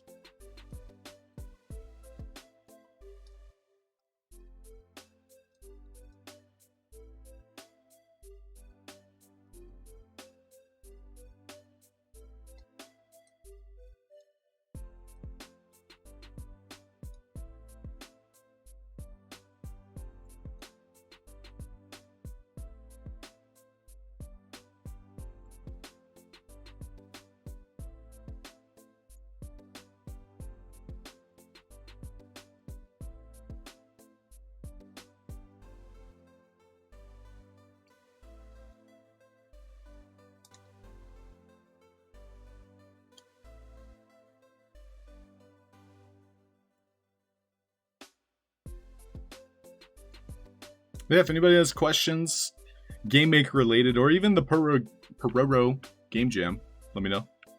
Otherwise, I'm just going to be working on this for the next 15-ish minutes. I do have a lot to do today. Namely, get prepared for Dungeons & Dragons. So that'll be 8 p.m. UTC, which is 4 p.m. EST. I'm starting to learn these time zones a little bit better, but...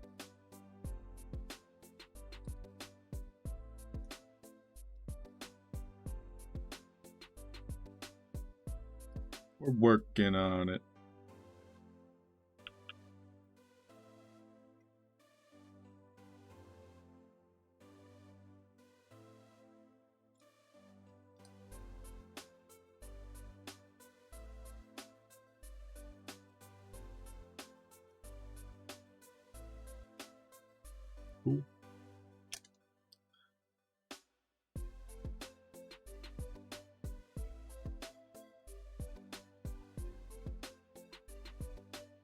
Yeah, it looks aight. Looks aight. Where are you?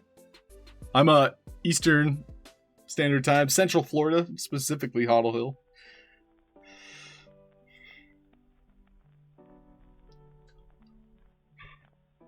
Ugh.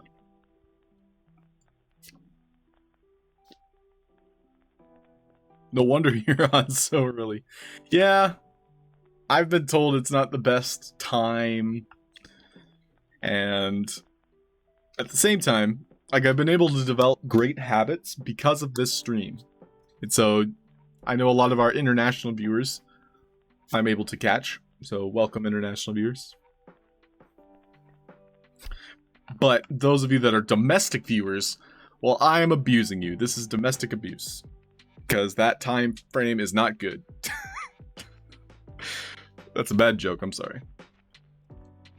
It's 3 p.m. your time, so it's perfect. Are we having tea and crackers, Maxi? Oh, I'm sorry. So Halfd0rk, yeah. For Dungeons and Dragons, D&D, 8 p.m. UTC, or 4 p.m. EST.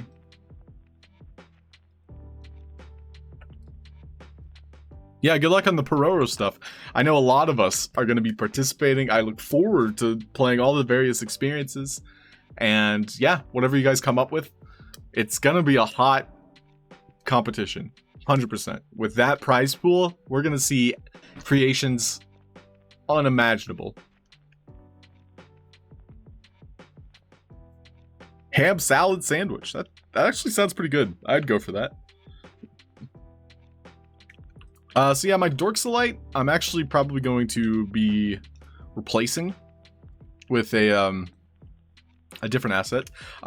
What we worked on yesterday, just to kind of cover over what happened on yesterday's stream, was this chest, which I am starting to kind of recreate in a way that, you know, makes sense for me as the developer. But when we approach it, there is a secret prize that you get 1 out of 3 times. In this case, it is the Xmas Knight legs. But the other 2 out of 3 times, all you're getting is a fungi coin. So it defaults to the fungi coin as the loot. I will say the treasure chest does open slowly compared to the item spawning.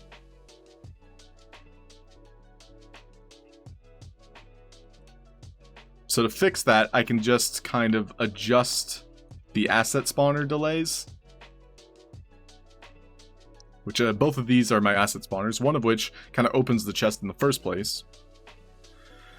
So they're waiting for this particular message, the chest.1.loot.1, and this one was waiting for the other one, the chest.1.loot.2. So what we can do is we can take a look at the detections. And we'll go ahead and improve this.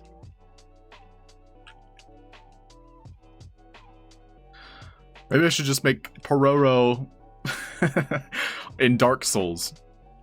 I could just make this map again. Dark Pororo.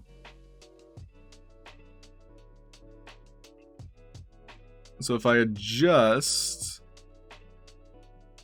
this number here to a 0, and this number here to a 0, that should fix our delay here. So we want the coin to appear when the chest lid opens, which it did. That looked pretty good.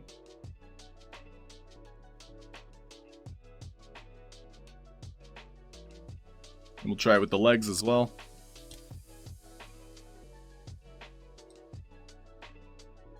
That time the legs kind of appeared faster. Let's play a little bit with this delay. This one will probably be a 1. The coin can still be a 0. The coin was like a default.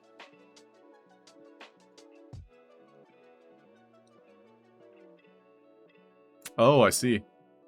So the coin actually has to be faster. Or slower. So we'll do 0.5 for that one, and with the coin we'll try a 1.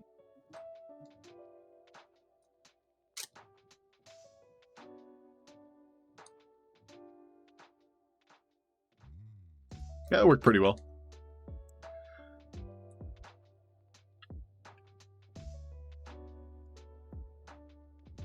Yeah, Halfd0rk, get some sleep, yo. I feel like I slept pretty well. I got 6 hours. Is 6 hours good? I don't know. So we made that chest mechanic, so you have randomized loot, which I really enjoyed that. So I'm going to be adding that throughout this game. This game in particular is kind of like a test for boss mechanics. It'll be a series, so you know how there's Dark Souls 1, 2, and 3. As I collect assets, the boss fights are going to get more intricate, and I'll be using, hopefully, you know, in the future, like giant dragons, or, you know, like very well animated bosses. And so I want to be able to kind of like set the ground floor here. So this is like the first kind of idea, is making, You may be worthy of that. you know, Don't prove me wrong. a game like this. Thanks, O24. D&D, baby. What up, King Crypto? How you doing, King? D&D, baby. Oh, yeah. So, here's what we made yesterday morning. And we got some good moments out of it. But when you spawn in, there's a cow. Look at that cow.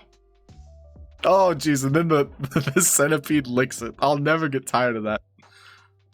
But we have a centipede hidden underground that when we walk up, it's going to detect us, the player, and then the centipede eats the cow. And then returns back underground. To start the fight, you would hop on each of these, spawning him. But, yeah, let's just watch that again. So the centipede here on the left side of your screen, it's gonna lick some cow. Get a little cow lick there. But when we approach, pops up, eats the cow. The death delay on the cow isn't perfect. So we tried to tweak it. There really wasn't like a happy number. That's not bad. That actually worked well. That was a happy number. Nom nom nom. So yeah, pretty happy with that. Worked out well. The centipede is a freak though.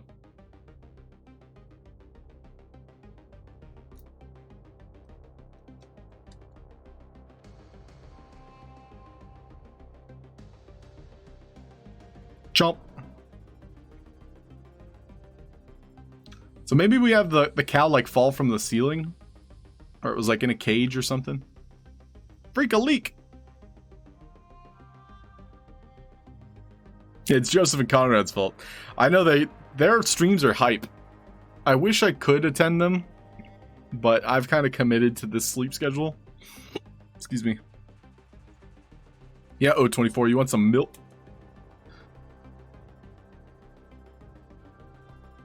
Yeah, me and O24 have got to talking. Who knows, maybe the two of us will be making something together. Who knows? I mean, he knows. Nap weather, that'd be dope.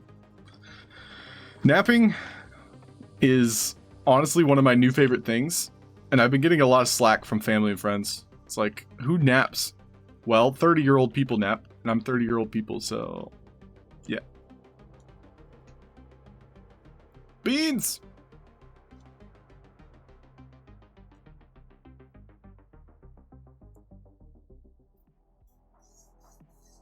Yeah, collabs. Sparky's like, collabas? Oh, are you guys having a collaba?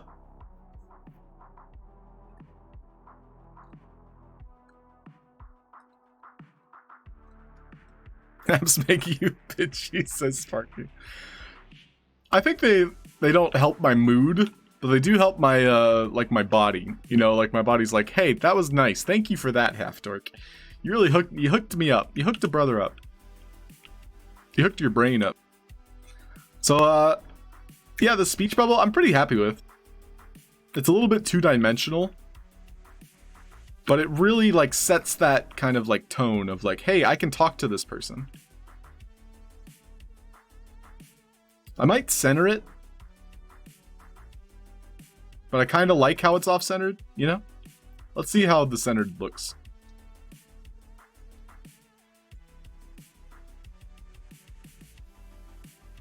See, because I pointed that, but I guess I could flip that. That wouldn't be a problem.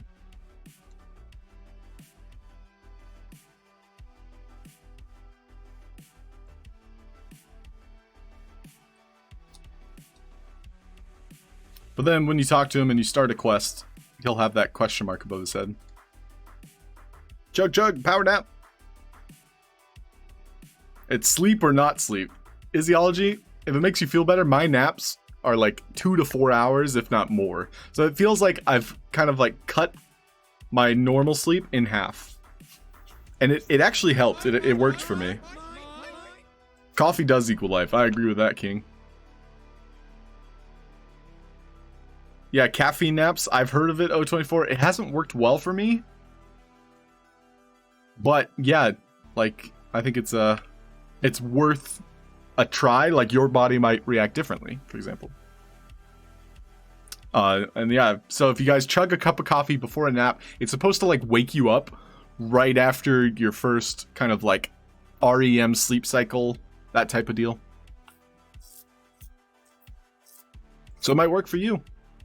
Wake up hyper AF, true. And yeah, it looks like it works for Greavox. I could go for a second cup of coffee myself. So yeah, I'm gonna take a look at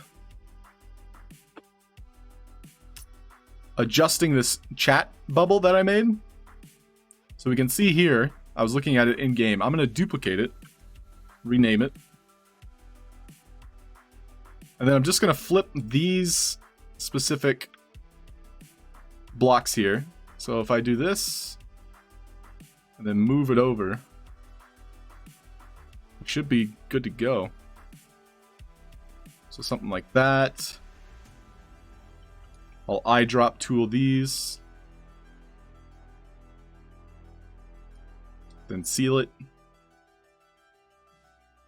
Save, export. So we can see this was my original, and now I've just kind of made a variant.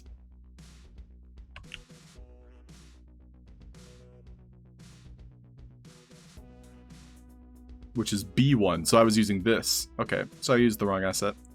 So we'll delete that one, and I'll just re-go through that again. So save it, make a duplicate, first of all. So this will be C1. And so now I'm just taking the select tool, rectangle tool, grabbing, flipping on the X, grabbing again, moving it to the far side. And then taking the tool, coloring it in, save.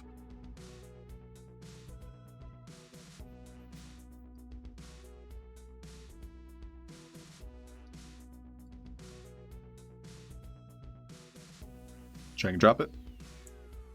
And then because it's been kind of tweaked a little bit, it seems as though it off-centered it.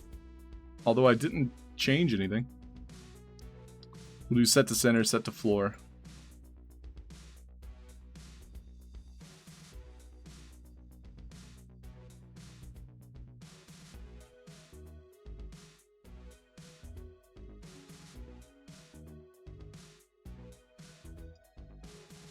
Seems like my whole center got thrown off. That's okay.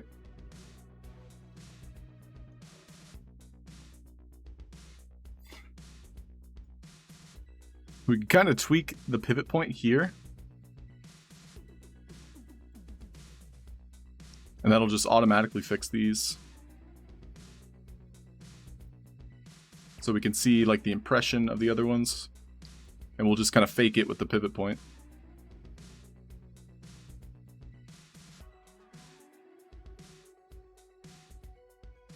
Save it.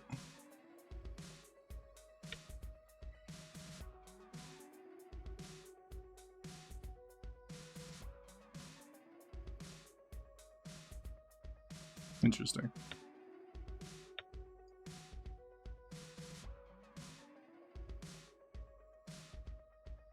So yeah, something, I guess, changed in the pivot. It's just a little bit more forward. So we'll fix that. Pivot up.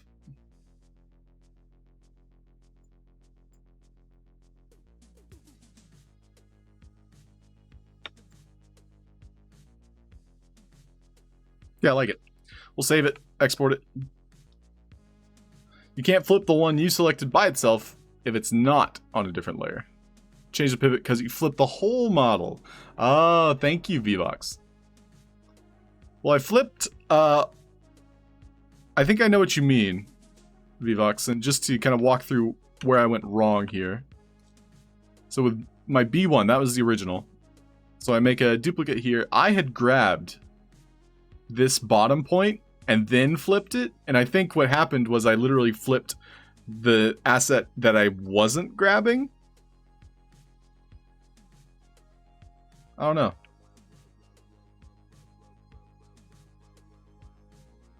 Because all I was flipping was this. But it seems as though I flipped the entire asset, is the idea I'm getting. Yeah, I flipped the entire asset. So what V is suggesting, and yes, it is worth noting, that I should have made like a new layer. Or for example, just to walk through the process, duplicate this. This will be the squiggle. And so my squiggle will only be that bottom section. And then with the main, I'm going to remove the squiggle. The squiggle! And so now, if I were to put these two together, I can flip the squiggle. Boop. Just like so. So, yeah, what VVox is saying, that needs to be its own layer. And so now we can see that the original remains untouched. Yay, I'm learning! So now I can move this squiggle here to wherever I'd like.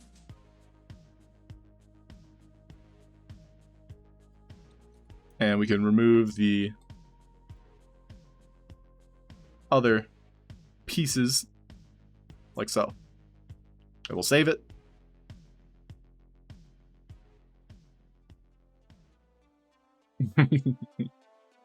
But yeah, that is definitely a great use of the layers. Thank you very much, VVox. And so we can see that it keeps that original pivot point from my previous bubble. Everything is right in the world once more. Before the Fire Nation attacked. So I'll go ahead and save it. And I made two variations, two animations of this particular asset. And so you can see I have a flat and a vertical. And the main reason for that, because I will almost always be using flat, because I like looking at my assets like vertically. So it's ironically, I'm looking at it vertically when it's flat. And when it's vertical, I'm looking at it horizontally.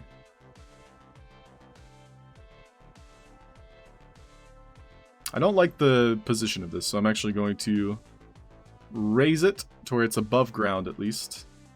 Like so. I'll just copy that keyframe, paste it on the end. But yeah. So the main reason is so that I can, when I export it, it's going to provide a thumbnail that looks good. So we can see here that the thumbnail is using the vertical, the one I exported.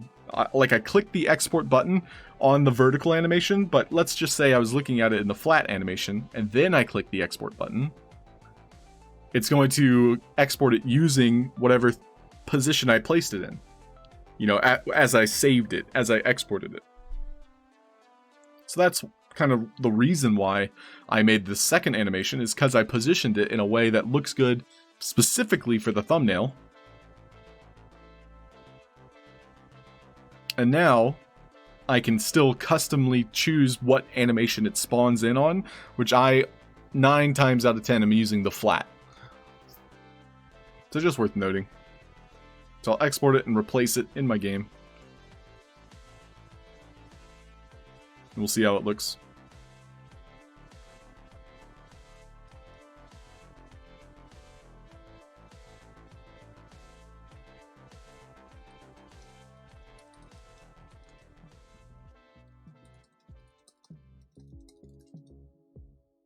And I've been giving every one of these assets plant behaviors because you can destroy a plant behavior much more efficiently and removes the animation as compared to a health component. So now we'll leave GameMaker and exit back in, or enter back in. Classy midday drinking. But you did hear an Avatar reference. It's true.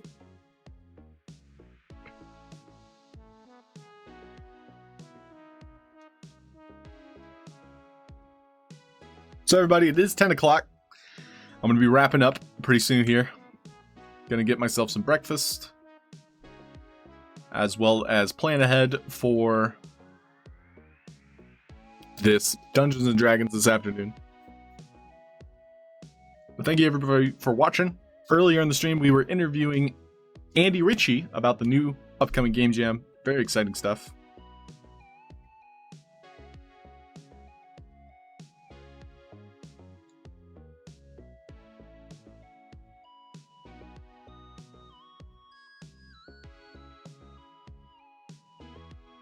So how do you guys feel about this chat bubble? Or did you prefer the one that was offset?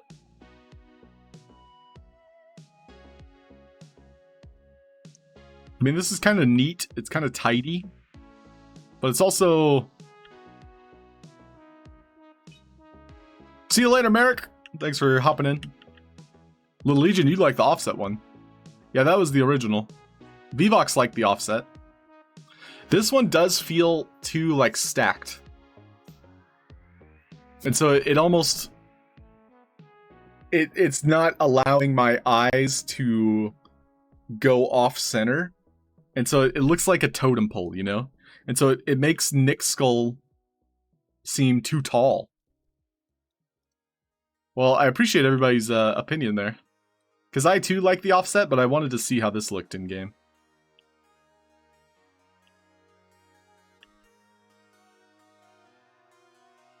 Everybody likes offset. Cool. So this is not the offset. This is on top. And so we can see, he says, I need help collecting souls. It'll remove that chat bubble and instead put a question mark. And if you were to talk to him again, he'd be like, oh, did you collect the thing I needed? So another thing we can look at before we replace it is we can see offset on the other side. So maybe this might be something we explore. But that looks like angular because the shape is kind of like pointing towards his head.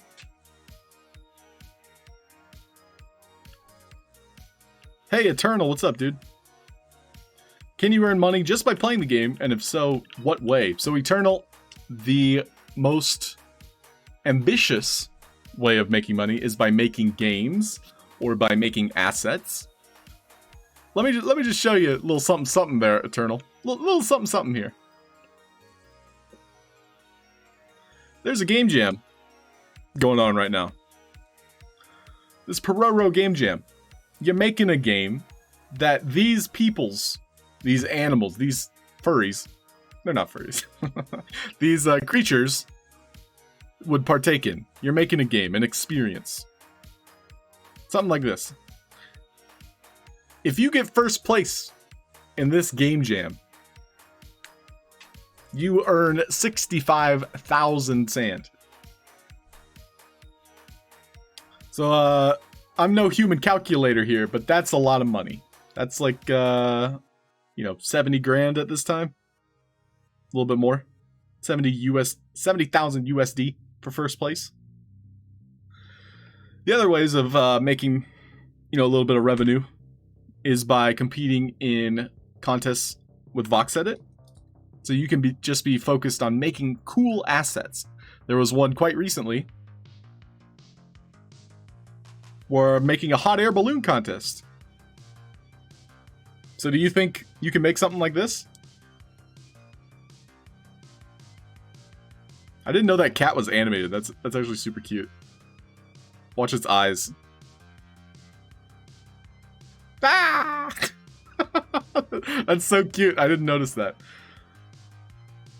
But yeah, making like a hot air balloon like this. Anyone can do it. We have a couple people here in chat that learned.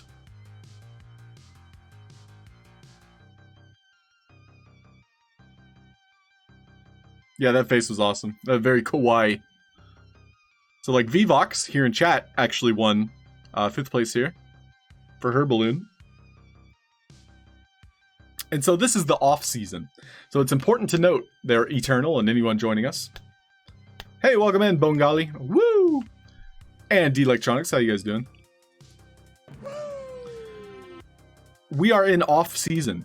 So there is a very specific event that's going to happen in the sandbox. And when that event is happening, it is called Alpha. So when the Alpha is happening, there are seasons of the Alpha. We finished Season 2 about 2 months ago. And Season 3 should be right around the corner.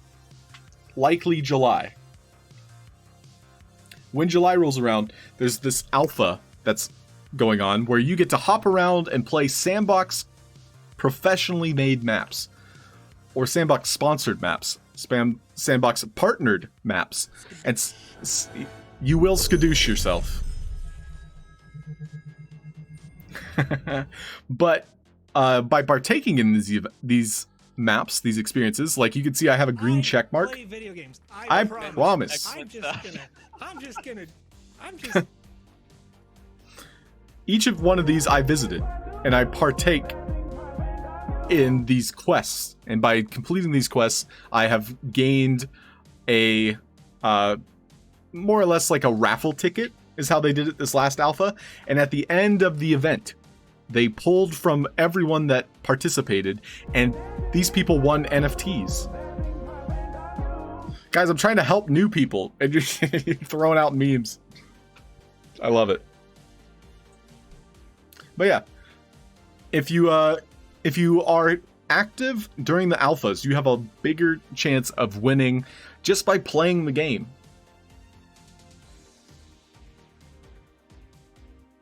So it's yeah, you'll definitely want to play during the alpha. Okay. But yeah, I hope that helped. And yeah, if you want to participate, there's also a lot of great kind of like social events. So our friend Woke Zombie, for example,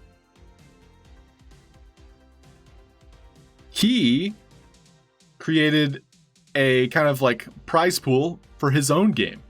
And so 120 sand he was giving just for people that got the highest score in Coin Rush, an arcade style game where you're just collecting coins. And so if you got the highest score, you won sand.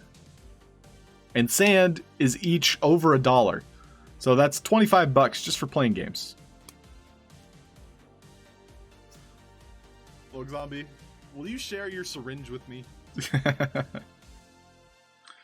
Yeah, Look, Zombie, will you share it with all of us? Can we just all share one syringe?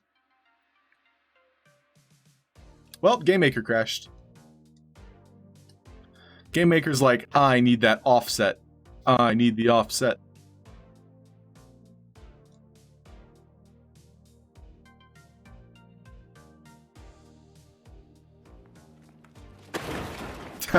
Pretty much.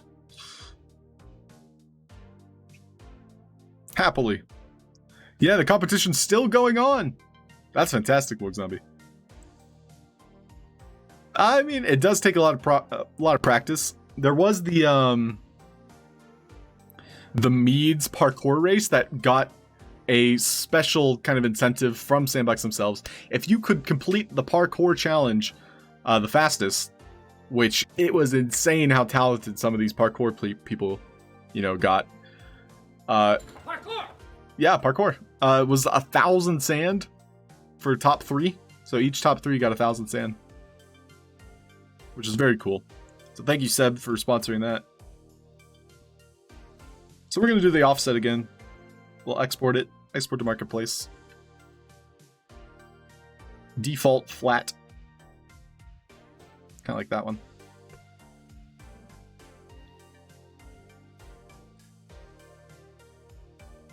We'll replace the old one. Yeah, thanks, Papa Seb.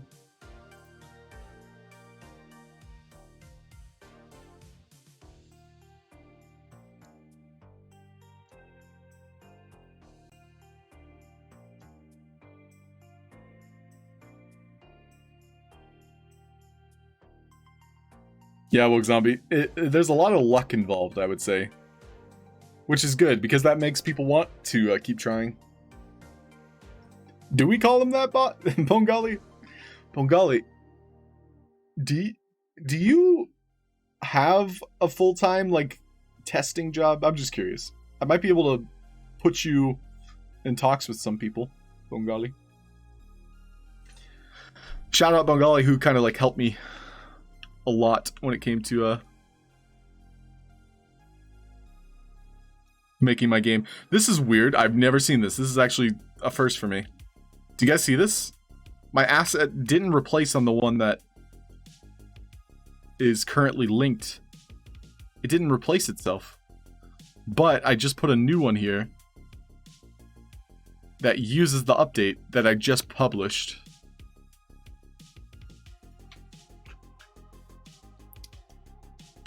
But yeah, Bengali, I'll keep you in mind if that's something you're interested in, because you helped me a lot. Shout out Bengali for beta testing my games. So I'm very curious as to how that happened. After I press tab. No, cold cuts, don't tell me. Oh, I have to kill it.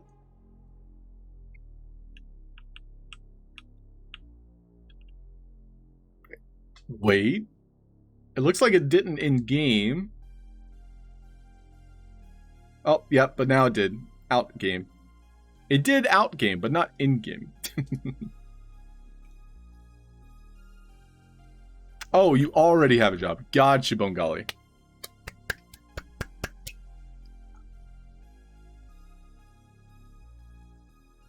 Woke Zombie, could you also wait different amounts of times to get different patterns? Oh, true. But yeah, shout out Bengali. Thank you so much for all you do. Very kind. So I like the offset. This is what we're deciding on, I think. We're committing to it. It's more asymmetrical. And then when you talk to him, it spawns that little question mark from inside his head. I'll probably off-center it a little bit more.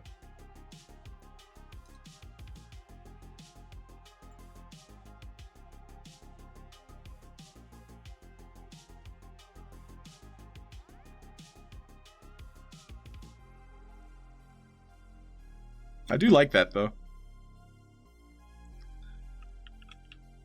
Sometimes it be like that. So everyone, thanks for watching. Gonna be wrapping things up here. Anybody streaming?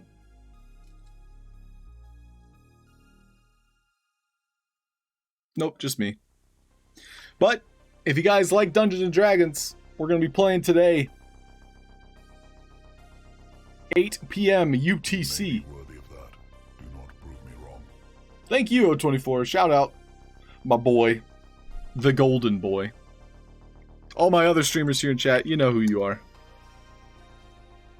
Wait. Shout out.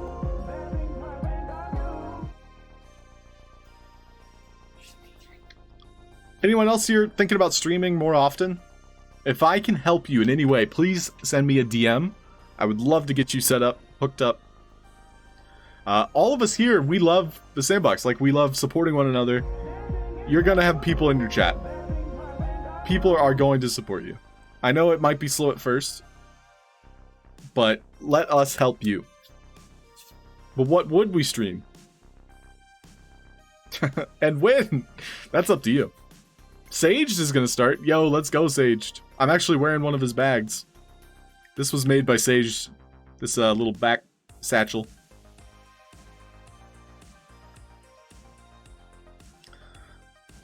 Can you send me a reliable internet connection? 9A can't do anything about that. Shout out to King of Crypto and Go West, who are frequent streamers now. GoS is getting back in the game. Awesome stuff, dude. But yeah, King Crypto and GoS, please, if you haven't already, drop them a follow. That way you're notified.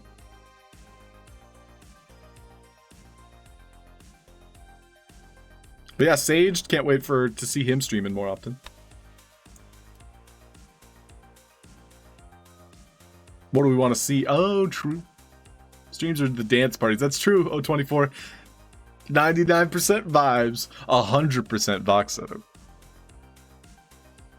Yeah, my internet is affected by external conditions, such as my cat wanting to be warm.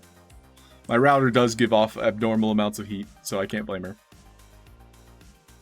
Shout out to Electronics. Wait, D-Electronics. Don't do that.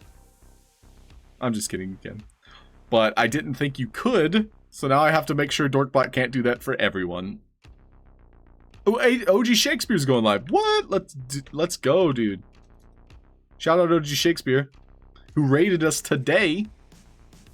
Thank you again. OG Shakespeare's going live, so we're going to raid him. We're going to return the favor. So stick around for the raid, copy some emotes, get some dance moves in there.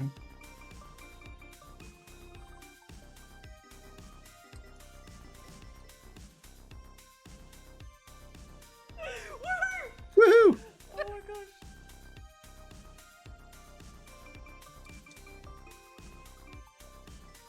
So OG Shakespeare has been working on his skateboarding game, which he already submitted for the Game Jam. But he's going to show you how it's made behind the scenes. Very entertaining watching that avatar jumping around, so you'll want to play the game yourself. OG Shakespeare will get you hooked up. Thanks all for watching. Dance it out.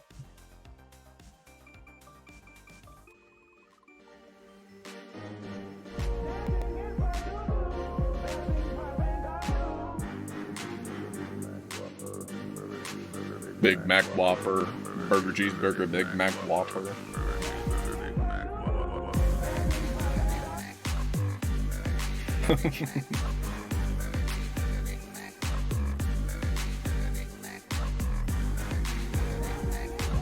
Let's go. I got him. That's too much fun. Let's do it. See you soon. Yep, catch you guys later. Howdy.